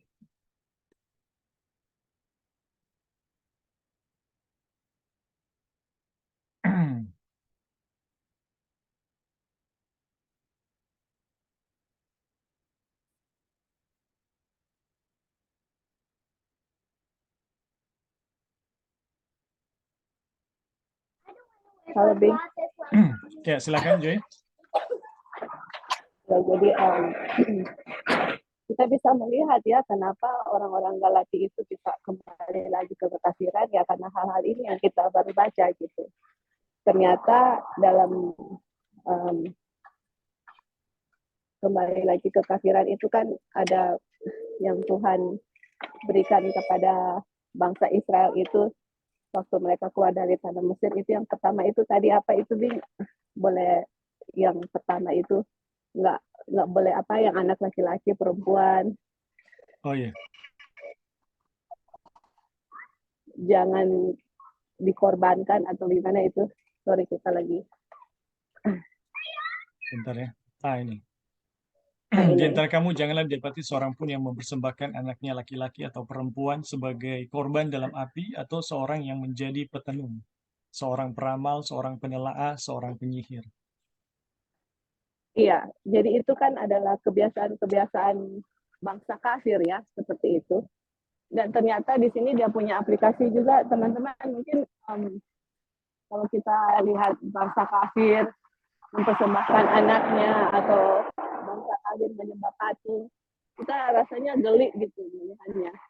Ternyata dalam aplikasi ini kalau kita mempercayai keselamatan itu terhadap diri kita sendiri atau kekuatan kita sendiri, ataupun kita lihat ya banyak sekali orang-orang yang mempercayakan keselamatannya itu kepada pemimpin mereka gitu ya. Jadi apa perkataan pemimpin mereka, yaitu mereka telan bulat-bulat seperti itu. Jadi itu seperti sama dengan penyembahan berhala seperti itu. Jadi ini diingatkan kembali kepada kita bahwa kebenaran itu kita benar-benar harus pahami untuk diri kita sendiri ya, jangan mempercayai akan kebenaran itu, mempercayai keselamatan kita kepada siapapun. Dan kemudian Injil itu adalah kuasa Injil, kuasa Tuhan ya yang mutlak, bukan dari kekuasaan dari manusia. Jadi kuasa Tuhan sepenuhnya dalam menyelamatkan kita, bukan dari kekuatan manusia ataupun kebijaksanaan manusia. Dan hanya dari pekabaran ini ya yang kita bisa melihat yang itu benar-benar menunjukkan bagaimana hanya kuasa Tuhan yang sanggup menyelamatkan kita. Dan dalam pekabaran ini usaha-usaha manusia atau kebijaksanaan manusia itu memang benar-benar ya yang tadi seperti dan Rejeki bilang glory manusia itu dihempaskan di dalam debu tanah. Oke, thank you Bing, itu aja tambahannya. Ya, terima kasih Joy untuk tambahannya. Oke, apa masih ada lagi teman-teman yang lain?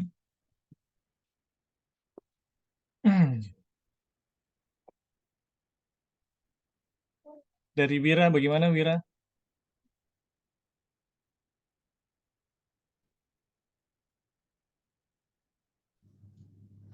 Selamat pagi. Ya, selamat pagi. Ada tambahan, Sister Ya, Wira? belum ada sih, cuman mau bilang pelajaran yang sahabat kemarin tuh bagus ya.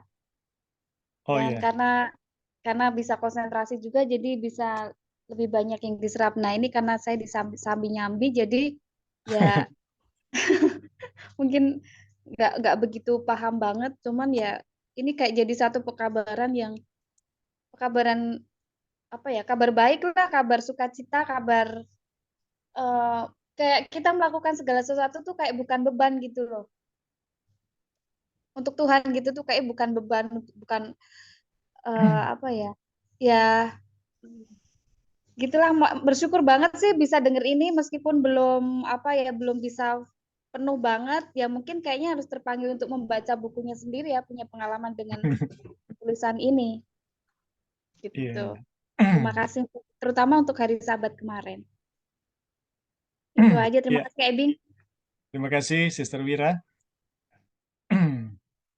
Jadi puji Tuhan ya dengan pelajaran yang kita pelajari dan ya kemarin kita belajar tentang eh, berkat-berkat ya pengangkatan anak dan itu menjelaskan kepada kita apa sih eh, artinya penebusan ya, lebih memperjelas kepada kita apa artinya penebusan. Ketika kita ditebus, apakah kita masih sama dengan yang lama atau tidak ya? Dan yang kita pelajari dalam buku ini itu jelas-jelas berbeda ya, jelas-jelas berbeda. Ketika kita ditebus, kita itu betul-betul diubahkan ya, tidak sama seperti yang lama gitu. Dan saat ini kita belajar mengenai pengalaman dari jemaat Galatia ya, jemaat Galatia yang oleh karena Injil yang lain itu eh, mereka yang sebelumnya rohani ya, yang mulanya kafir kemudian jadi rohani, oleh karena Injil yang lain mereka kembali lagi kepada kepada kekafiran gitu, kepada keadaan-keadaan mereka yang lama. Dan eh, bisa jadi ya lebih lebih lebih parah lagi karena sementara mereka kafir, sementara juga mereka mengaku menyembah Tuhan ya, sama seperti bangsa Israel di zaman Elia ya. Di zaman Elia bangsa Israel itu menyembah Baal, tapi tidak mau untuk mengatakan tidak menyembah Tuhan gitu. Mereka masih menyembah Tuhan. Dan ini adalah satu jenis kemurtatan yang eh, sangat mengerikan ya. Karena dua Tuhan itu mau dirangkul bersama ya.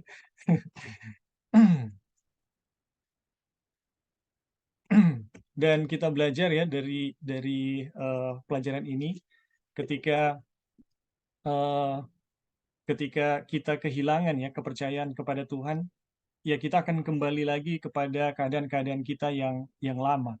Itu mau tidak mau. Kita tidak pernah bisa akan menghentikan apakah orang lain yang menyesatkan atau kita sendiri ya yang disesatkan oleh pikiran kita. Ketika kita kembali ya, ketika kita kehilangan kepercayaan, kita tidak bisa menghentikan diri kita semau yang kita mau ya. Oh, kita hanya mau sampai di sini saja dosanya gitu ya, atau hanya begini saja dosanya. Oh, tidak akan pernah bisa itu terjadi. Ketika kita lepas kendali dari Tuhan, maka semua kehidupan kita itu sebenarnya di bawah kendali setan. Jadi kita nggak bisa apa ya, tidak lagi memiliki diri kita sendiri atau kita akan diperbudak oleh setan. Dan jalan keluar satu-satunya itu hanya Tuhan. Nah, kondisi-kondisi yang terjadi ya, di mana kita kembali, itu semua terjadi karena Injil yang lain. Dan teman-teman, sekalipun ya kita tidak sama dengan bangsa kafir ya yang menyembah berhala, menyembah patung, tapi ketika kita begitu percaya kepada diri kita sendiri ya, kepada kemampuan-kemampuan diri kita sendiri, kepada kecerdasan, kepada hikmat, kepada kekuatan, ya kita sama saja dengan eh, menyembah berhala ya. Sama saja menyembah berhala atau menyembah sesuatu yang bukan Tuhan. Jadi teman-teman, di sini kita diarahkan ya untuk bisa menyembah Tuhan, itu betul-betul kita harus meletakkan semua penghargaan ya dan penilaian kita bahwa semua kuasa itu berasal dari Tuhan ya, tidak ada yang lain. Ketika kita mau menyembah Tuhan, semua kuasa ya dan jaminan kehidupan itu semuanya berasal dari Tuhan. Tapi ketika kita masih saya percaya Tuhan, tapi ya kalau saya mau hidup ya itu dalam urusan saya gitu. Ini kita masih menduakan Tuhan, teman-teman. Kalau saya mau menjalani kehidupan, ya Tuhan mungkin tidak paham dengan urusan sehari-hari saya gitu. Ini sebenarnya kita masih menduakan Tuhan. Tapi teman-teman, kalau kita mau berpaling kepada Tuhan, itu kita harus betul-betul mengakui bahwa Dia betul-betul memahami keadaan kita dan hanya Dialah yang berkuasa atas segala sesuatu yang terbaik untuk hidup kita. Karena Dia yang menciptakan kita, jadi Dia tahu persis ya keadaan kita, apa yang kita butuhkan dan bagaimana kita harus hidup. Jadi ketergantungan penuh kepada Tuhan adalah satu pengakuan terhadap seluruh totalitas Tuhan. Ketika kita menduakan ya, itu kita sementara menolak Tuhan dan menyembah berhala. Aduh, ini sangat disayangkan. Ini pelajaran untuk kita semua ya. Ini bisa saja saya yang alami. Ini pelajaran untuk kita semua supaya betul-betul bisa menyembah Tuhan. Karena pekabaran malaikat pekabaran 3 malaikat ya. Malaikat yang pertama, sembahlah Dia ya. Itu menghimbau seluruh dunia untuk menyembah Dia yang menciptakan langit, bumi, laut dan segala isinya. Jadi teman-teman, pekabaran ini membawa kita kepada penyembahan yang sesungguhnya kepada Tuhan. Dan itu adalah hasil dari Injil yang benar. Oke, sampai di sini teman-teman. Apa masih ada lagi yang mau menambahkan? Boleh nambahin lagi dong, Kak. Bagaimana, Wi? Mau nambahin lagi, boleh? Oh, boleh, silakan. Bukan nambahin lagi sih, cuman mau jujur aja. Sebenarnya ya, dengan kondisi yang apa ya, informasi begitu cepat begitu, kadang tuh sering banget malahan kayak kita tuh kehilangan fokus gitu. Karena banyak yang membuat kita itu tertarik memandang yang lain daripada fokus kepada Tuhan Yesus. Apalagi kalau kita berada di zona damai ya, apalagi sekarang ini kayaknya nyaman-nyaman gitu. Pandemi sudah agak sedikit longgar dan belum ada tekanan untuk iman kita, jadi kayak kita gampang banget untuk lari dari fokus kita menyembah Tuhan. Jadi kadang waktu kita habisin dengan hal-hal yang pengen kita capai, hal-hal yang membuat kita senang sesaat, tertawa sesaat gitu. Jadi kayak ketergantungan dengan melihat sosial media, berita-berita. Nah, jujur aja begitu Kak Ebing kejadiannya kalau saya alami gitu ya. Kadang waduh mulai fokus lagi ya ketika dengar begini, tapi nanti begitu disibukkan dengan berbagai kegiatan dan akhirnya harus membuat ini fokus kealihkan, ke distrak lah akhirnya mau ngelihat sesuatu ini akhirnya melihat yang lain, akhirnya duh kok berjam-jam kok akhirnya kita menghabiskan waktu di mana kita nggak fokus sama Tuhan gitu. Pekerjaan kita melakukan pekerjaan kan kadang kita sambil berdoa, sambil kita kayak ngobrol, Tuhan gimana ya enaknya kalau misalkan menghadapi kasus begini. Nah kan biasanya begitu, tapi kadang ketika kita mencoba cari solusi dari berbagai media, begitu kadang akhirnya berjam-jam lupa ngobrol sama Tuhan. Gitu sih yang mungkin aku alami atau mungkin teman-teman juga ngalami juga. Apakah memang harus lari ngumpet di daerah yang nggak bisa terlalu banyak akses informasi terlalu cepat atau begitu? Ya ini kan semuanya berawal dari pikiran ya. Dan kita lagi belajar bahwa penyembahan berhala itu terjadi di dalam pikiran, ya.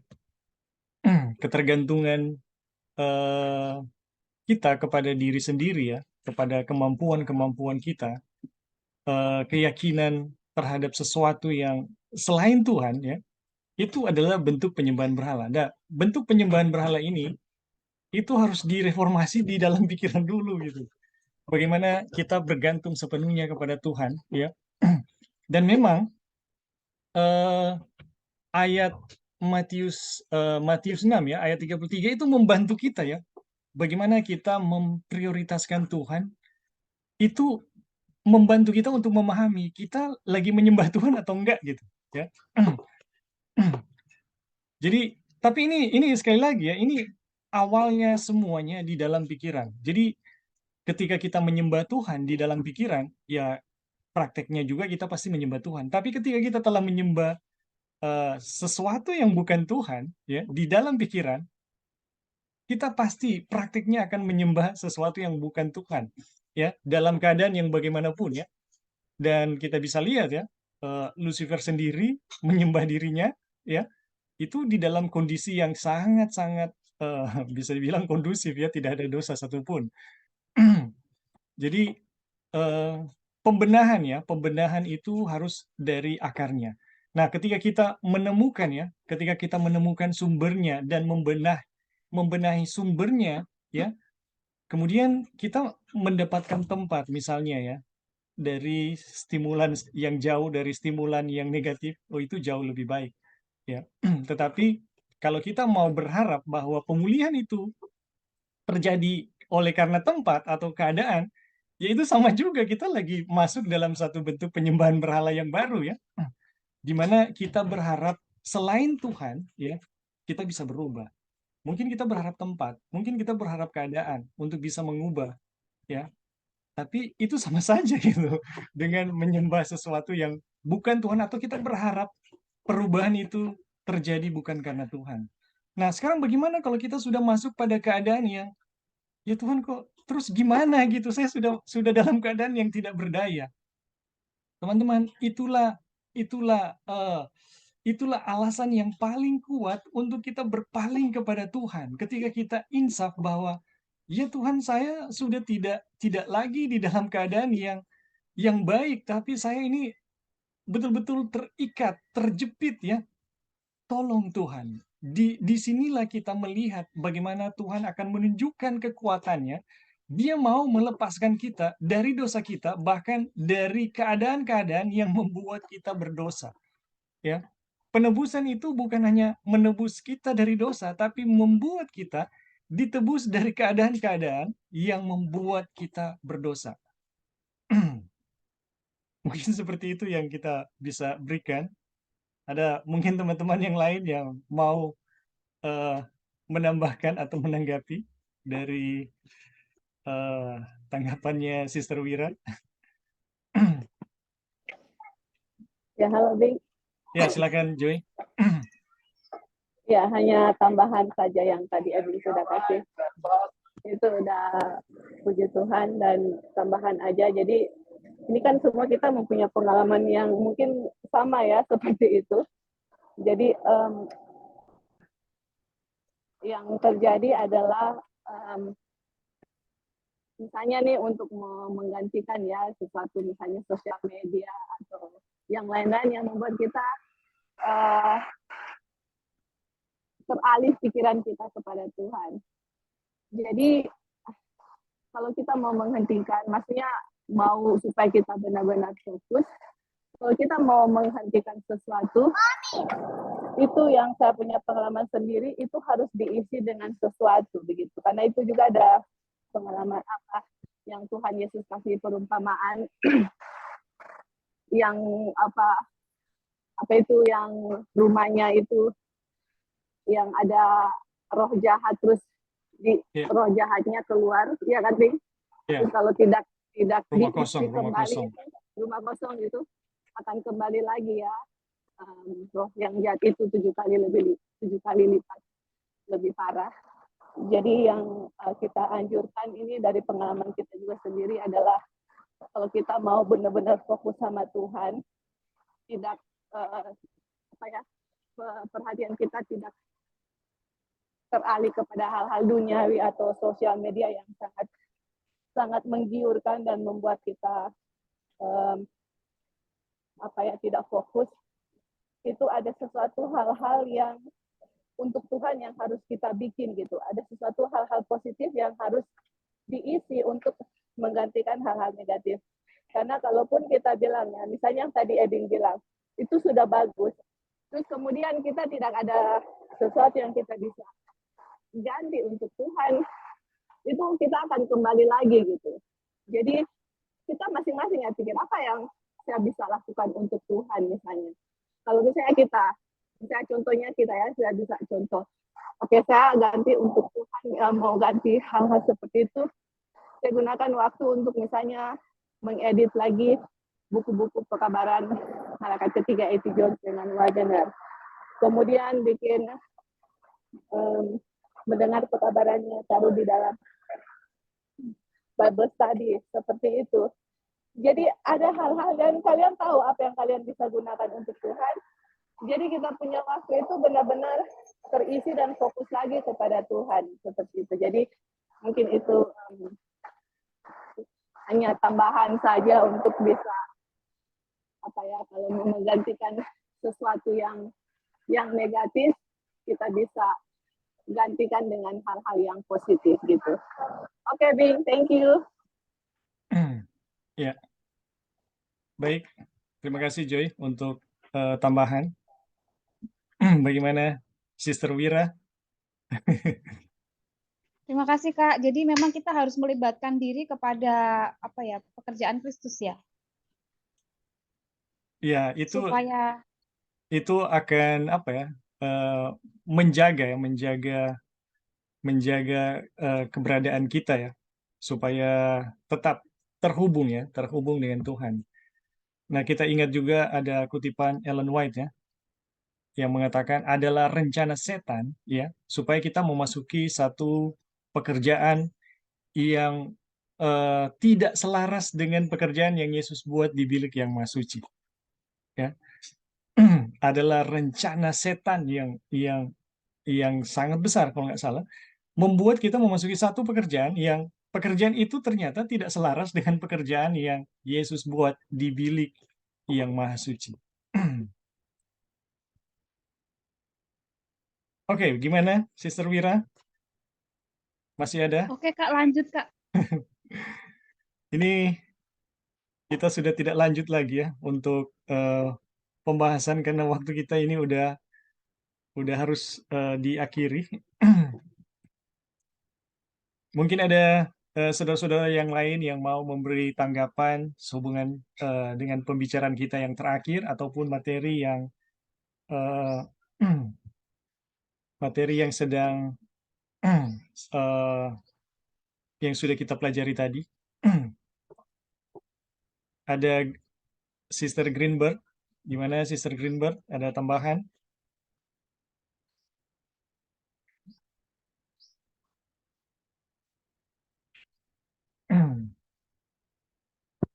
Kak Acil, Brother Jackie.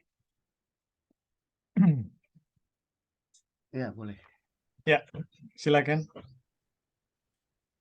Nah, jadi firman Tuhan itu diibaratkan pedang bermata dua ya.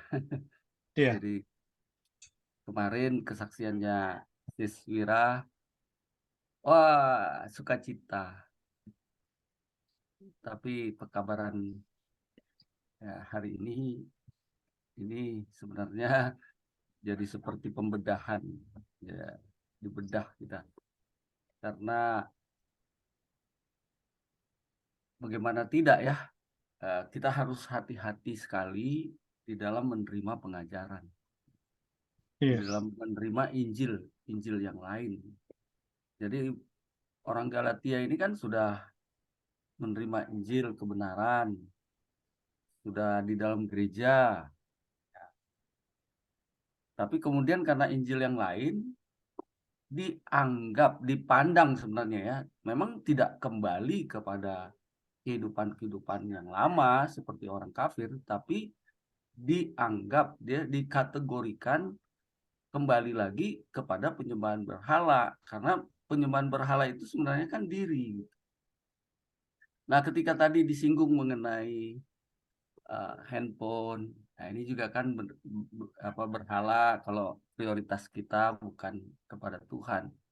Lalu kemudian pikiran kita dialihkan untuk hal-hal yang lain seperti penjelasan Joy.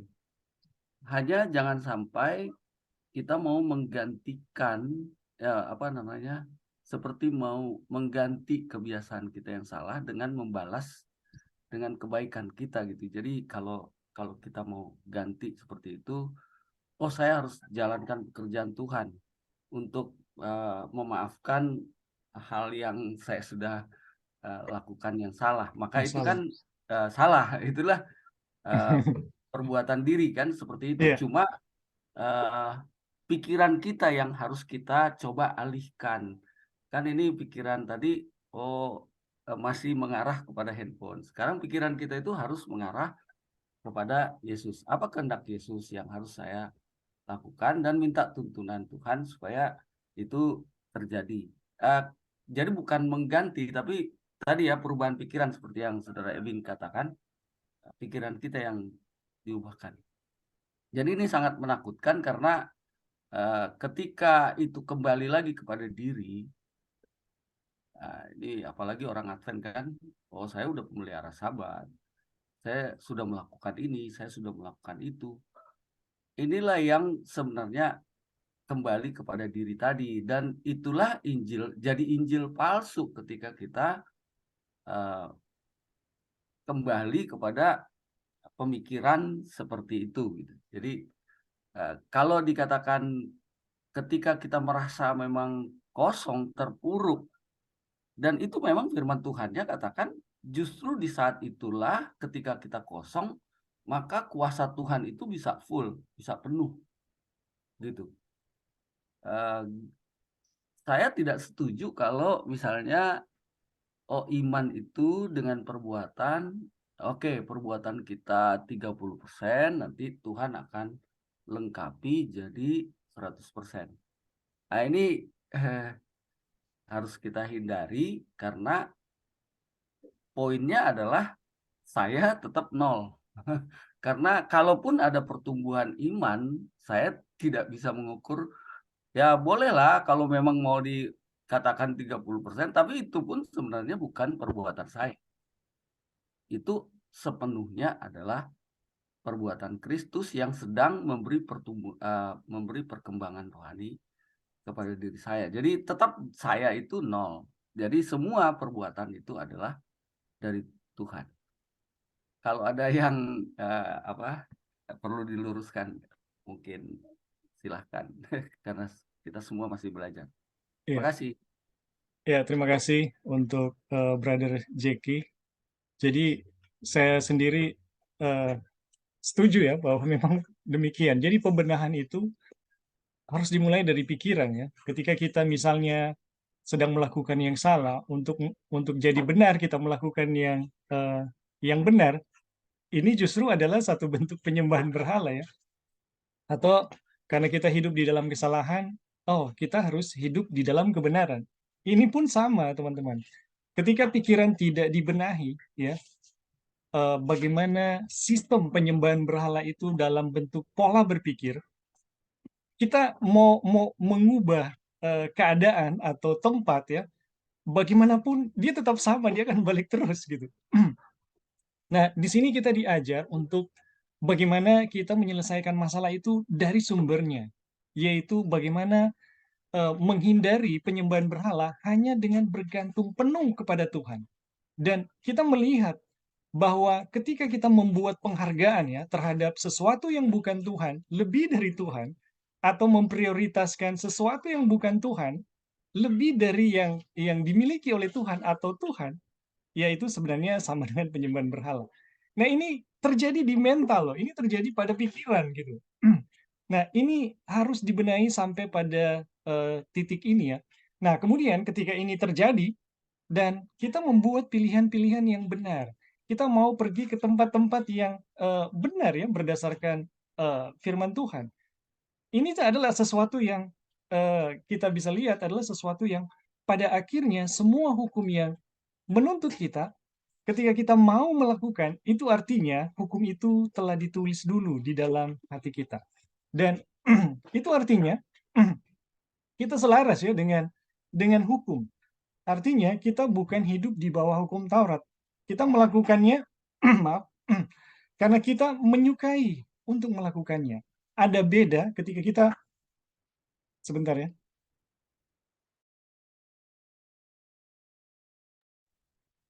Ada beda ya, kita melakukannya karena kita tahu itu menuntut kita, ya. Ada beda kita melakukan hukum karena kita tahu hukum itu menuntut kita. Itu beda dengan kita melakukan hukum karena saya suka melakukannya. Ini dua hal yang berbeda. Jadi teman-teman, memang kita harus membenahi keadaan-keadaan keadaan-keadaan kita ya yang berdosa itu dimulai dari pola berpikir, dan itu sangat ditentukan dengan Injil yang kita miliki ya. Ini original atau enggak gitu. Ini asli atau tidak ya. Ini sangat ditentukan karena Injil itu kan yang membentuk pikiran kita. Dan diharapkan ya ketika Injil itu membentuk pikiran kita, dia menghasilkan keputusan-keputusan dan tindakan-tindakan yang sesuai dengan Injil tersebut. Itu Nambah Kak. dari saya. Ya gimana, Sister Wira? Oke Kak, jadi kan kita ini kan ditentukan dengan pola pikir kita. Ya. Keputusan kita. Nah, berarti dengan pola pikir kita ini nggak ada hubungannya dengan pengaruh pengaruh Tuhan, pengaruh kuasa Tuhan.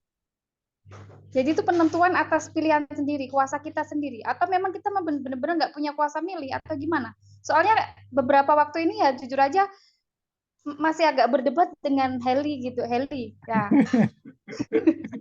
Ya bukan berdebat sih, maksudnya berdiskusi, tapi aku masih belum dapat benang merahnya. Dengan kita punya kuasa pilih sendiri, sementara kita tuh nggak ada kuasa pilih. Nah itu gimana ya? Aku bingung juga itu. Ya, pilihan kita itu lahir dari kesadaran kita. Tidak mungkin kita memilih tanpa kesadaran. Jadi apapun yang kita buat, apakah itu jahat atau baik, itu semuanya lahir dari kesadaran. Dan apakah pilihan kita baik atau tidak, itu tergantung dari apa yang membentuk kesadaran kita. Jadi kalau yang kita taruh di dalam pikiran kita itu adalah kesadaran mengenai Injil yang benar, ya pasti akan menghasilkan pilihan-pilihan dan tindakan-tindakan yang benar ya. Dan kalau kita taruh di dalam pikiran adalah sesuatu yang keliru ya, yang palsu, ya sudah tentu kita tidak akan menghasilkan sesuatu yang baik. Dan itu yang terjadi dari pengalaman jemaat Galatia dan pengalaman gereja kita ya. Ini kita bisa lihat ya dari sejarah dua gereja ya, gereja kita dan jemaat Galatia. Atau bagaimana, Sister Wira? Jadi memang ada peran kita gitu loh, untuk kita tuh mau menentukan berada di sisi Kristus atau kita terseret dengan arus. Kekuatan Tuhan di dalam di dalam mempengaruhi pilihan kita itu terletak dari Injil yang yang Tuhan berikan kepada kita. Kalaupun kita mau memilih yang sebentar ya.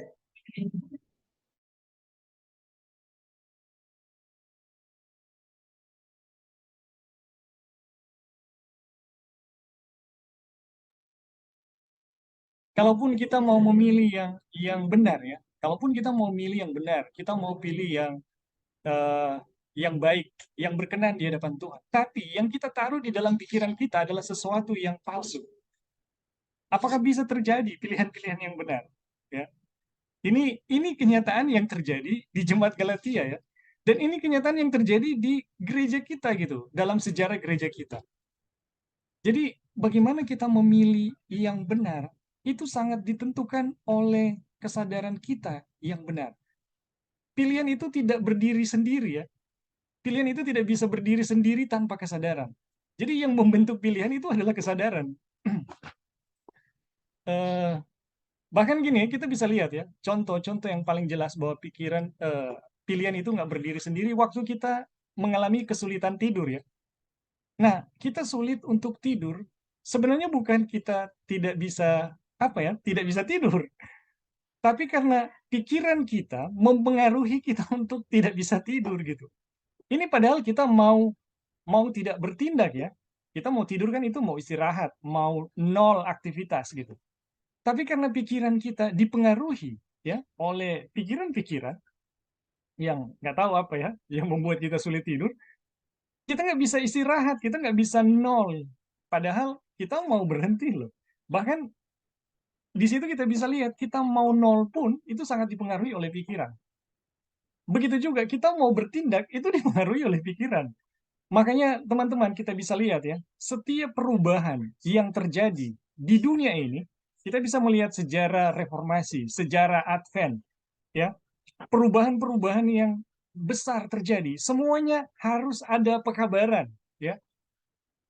Kalau tidak ada pekabaran tentang firman Tuhan, tidak ada pekabaran tentang pembenaran oleh iman, ya, yang Tuhan berikan, ya, yang Tuhan berikan kepada gereja, tidak mungkin terjadi perubahan, ya, tidak mungkin terjadi perubahan.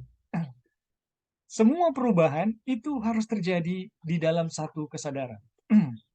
Oke, untuk Brother Jackie Runtu, terima kasih sudah bergabung dan mudah-mudahan bisa berjumpa lagi ya dalam pertemuan yang akan datang. Oke, kita lanjut ya, kita lanjut. Jadi setiap pilihan kita ya itu dipengaruhi oleh kesadaran. Dan kesadaran ini dibentuk oleh siapa gitu? Apakah oleh Tuhan atau oleh setan? Kalau kita memberikannya oleh Tuhan, maka pilihan-pilihan yang benar itu akan muncul ya. Pilihan-pilihan yang benar itu akan muncul. Tapi kalau oleh setan, ya tentu yang akan dihasilkan adalah sesuatu yang tidak benar ya. Oke, bagaimana Sister Wira? Apakah sudah bisa seperti itu atau masih ada lagi yang lain? Atau ada teman-teman yang lain yang mungkin bisa menjawab? Lebih. Ya, silakan. Ya, jadi mungkin kita bisa tambahkan selain yang Ebing sudah tambahkan itu, ya kita punya pelajaran dulu yang mengenai Kejadian 3:15 waktu Tuhan mau taruh enmity atau permusuhan. Kita sudah belajar pelajaran itu yang mana pada waktu Adam dan Hawa di Taman Eden, mereka itu memiliki pikiran Tuhan ya. Jadi semua pilihan-pilihan atau semua tindakan mereka itu sesuai dengan kehendak Tuhan. Nah, pada waktu setan masuk, terus mereka menerima suggestion dari setan, mereka itu ini sesuai dengan pekabaran malaikat ketiga ya, E.T. John kasih. Mereka itu meninggalkan pikiran Tuhan, kemudian mereka menerima akan pikiran setan. Nah, kalau kita lihat pikiran setan itu tidak ada sesuatu yang baik ya dari setan. Kemudian Tuhan menaruh enmity atau permusuhan. Nah, di dalam permusuhan itu Tuhan menaruh di dalam hati semua manusia itu ada keinginan untuk berbuat baik, keinginan untuk mengingini sesuatu yang baik seperti itu. Jadi salah satu enmity yang ditaruh itu atau permusuhan itu adalah di dalam hati, di dalam pikiran kita ditaruh keinginan untuk sesuatu yang lebih baik. Nah, kemudian dari situ kita lihat di dalam pikiran manusia itu yang dulu sebelum jatuh dalam dosa itu semua hanyalah kebaikan, sekarang sudah ada kejahatan dan ada kebaikan.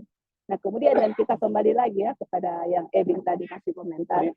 Jadi dari keputusan-keputusan yang kita ambil itu semua kan berasal dari dalam pikiran kita ya. Apa yang saya terima seperti itu. Nah, kita kembali lagi ke pelajaran ini gitu. di jemaat Galatia. Kan dulunya mereka sudah menerima akan Injil Kristus, toh. Pas Injil palsu datang, mereka kembali lagi ke penyembahan berhala. Jadi di dalam setiap kita punya keputusan itu tergantung dari pikiran kita atau Injil apa yang kita terima atau pekabaran apa yang saya terima. Seperti itu. Jadi kembali lagi ya, kita kembali lagi ke pelajaran ini yang mana hanya ada dua pikiran sebenarnya. Hanya ada dua pikiran. Satu carnal mind atau pikiran bahasa Indonesia di Alkitab translate-nya keinginan daging, tapi sebenarnya itu adalah pikiran daging. Satu the mind of Christ atau pikirannya Yesus. Dari pikiran itu yang ada di dalam pikiran kita, saya punya pikiran siapa gitu.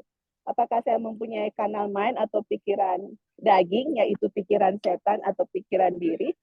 Kalau saya memiliki pikiran itu, pasti yang keluar adalah mengenai diri, tidak ada penurutan terhadap hukum, karena pikiran daging itu tidak mau menurut hukum Tuhan.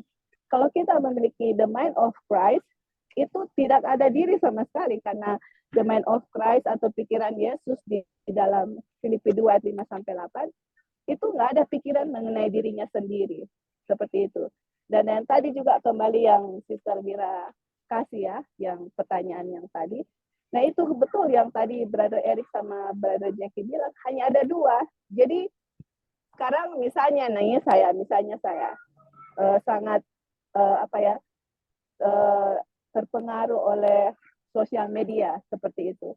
Dan kita coba lihat apakah waktu saya memfokuskan diri saya kepada hal-hal duniawi atau sosial media, ini yang dalam pikiran saya ini apa? Apakah saya mempunyai the mind of Christ atau mempunyai carnal mind? Hanya itu, kita hanya bisa lihat dan koreksi diri. Ini yang saya lakukan, ini apa? Karena setiap saya punya action itu atau tindakan itu kan semua berasal dari pikiran. Toh, ini saya tidak fokus kepada pelajaran, ini apa? Pikiran apa sih yang ada di dalam pikiran saya? Seperti itu. Jadi apa yang ada dalam pikiran saya yang menentukan apa yang saya mau lakukan. Tetapi ingat, untuk sesuatu keinginan yang baik itu tidak terjadi secara alami, teman-teman. Diri kita itu sangat jahat, kita harus tahu itu. Semua pikiran kita, keinginan kita itu nggak ada yang baik. Tuhan Yesus harus taruh di dalam hati kita untuk memilih sesuatu yang baik.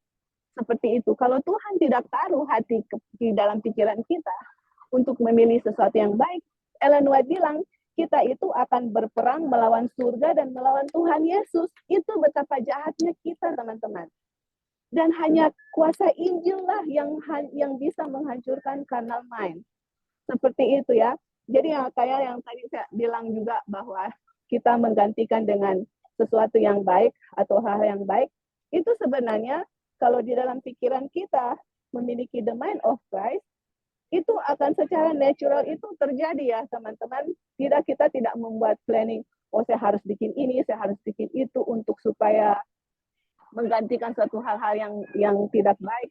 Tidak seperti itu. Itu kalau kita mempunyai pikirannya Tuhan, itu akan keluar sesuatu yang baik. Apapun itu teman-teman. Dan puji Tuhan untuk sesuatu yang baik, yang karena Tuhan menaruh dalam pikiran kita the mind of Christ, itu sesuatu yang baik itu akan menjaga kita juga untuk melakukan akan hal-hal yang tidak baik ya, seperti itu.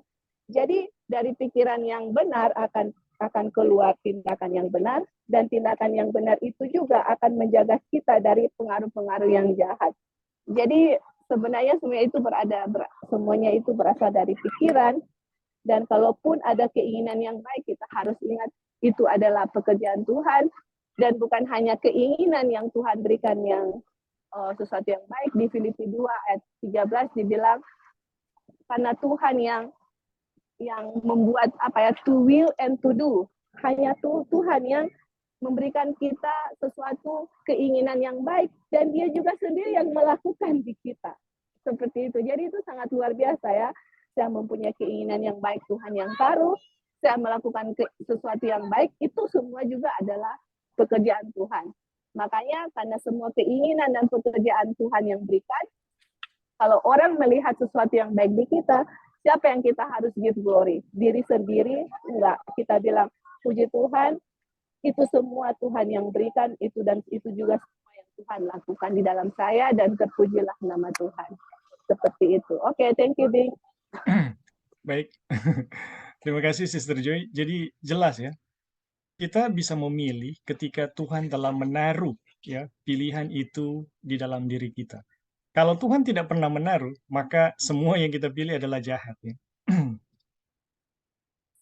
Oke, mungkin sampai di situ dulu. Bagaimana Sister Wira? Apa sudah bisa untuk kita akhiri? Ya, oke. Thanks, Kak. Kak Joy sudah diingatkan lagi Ya, pelajaran ini hari waktu ini. kita Sama-sama, udah puji berakhir. Tuhan. Ya, puji Tuhan untuk diskusi kita. Waktu kita sudah berakhir. Kita akan menutup perjumpaan kita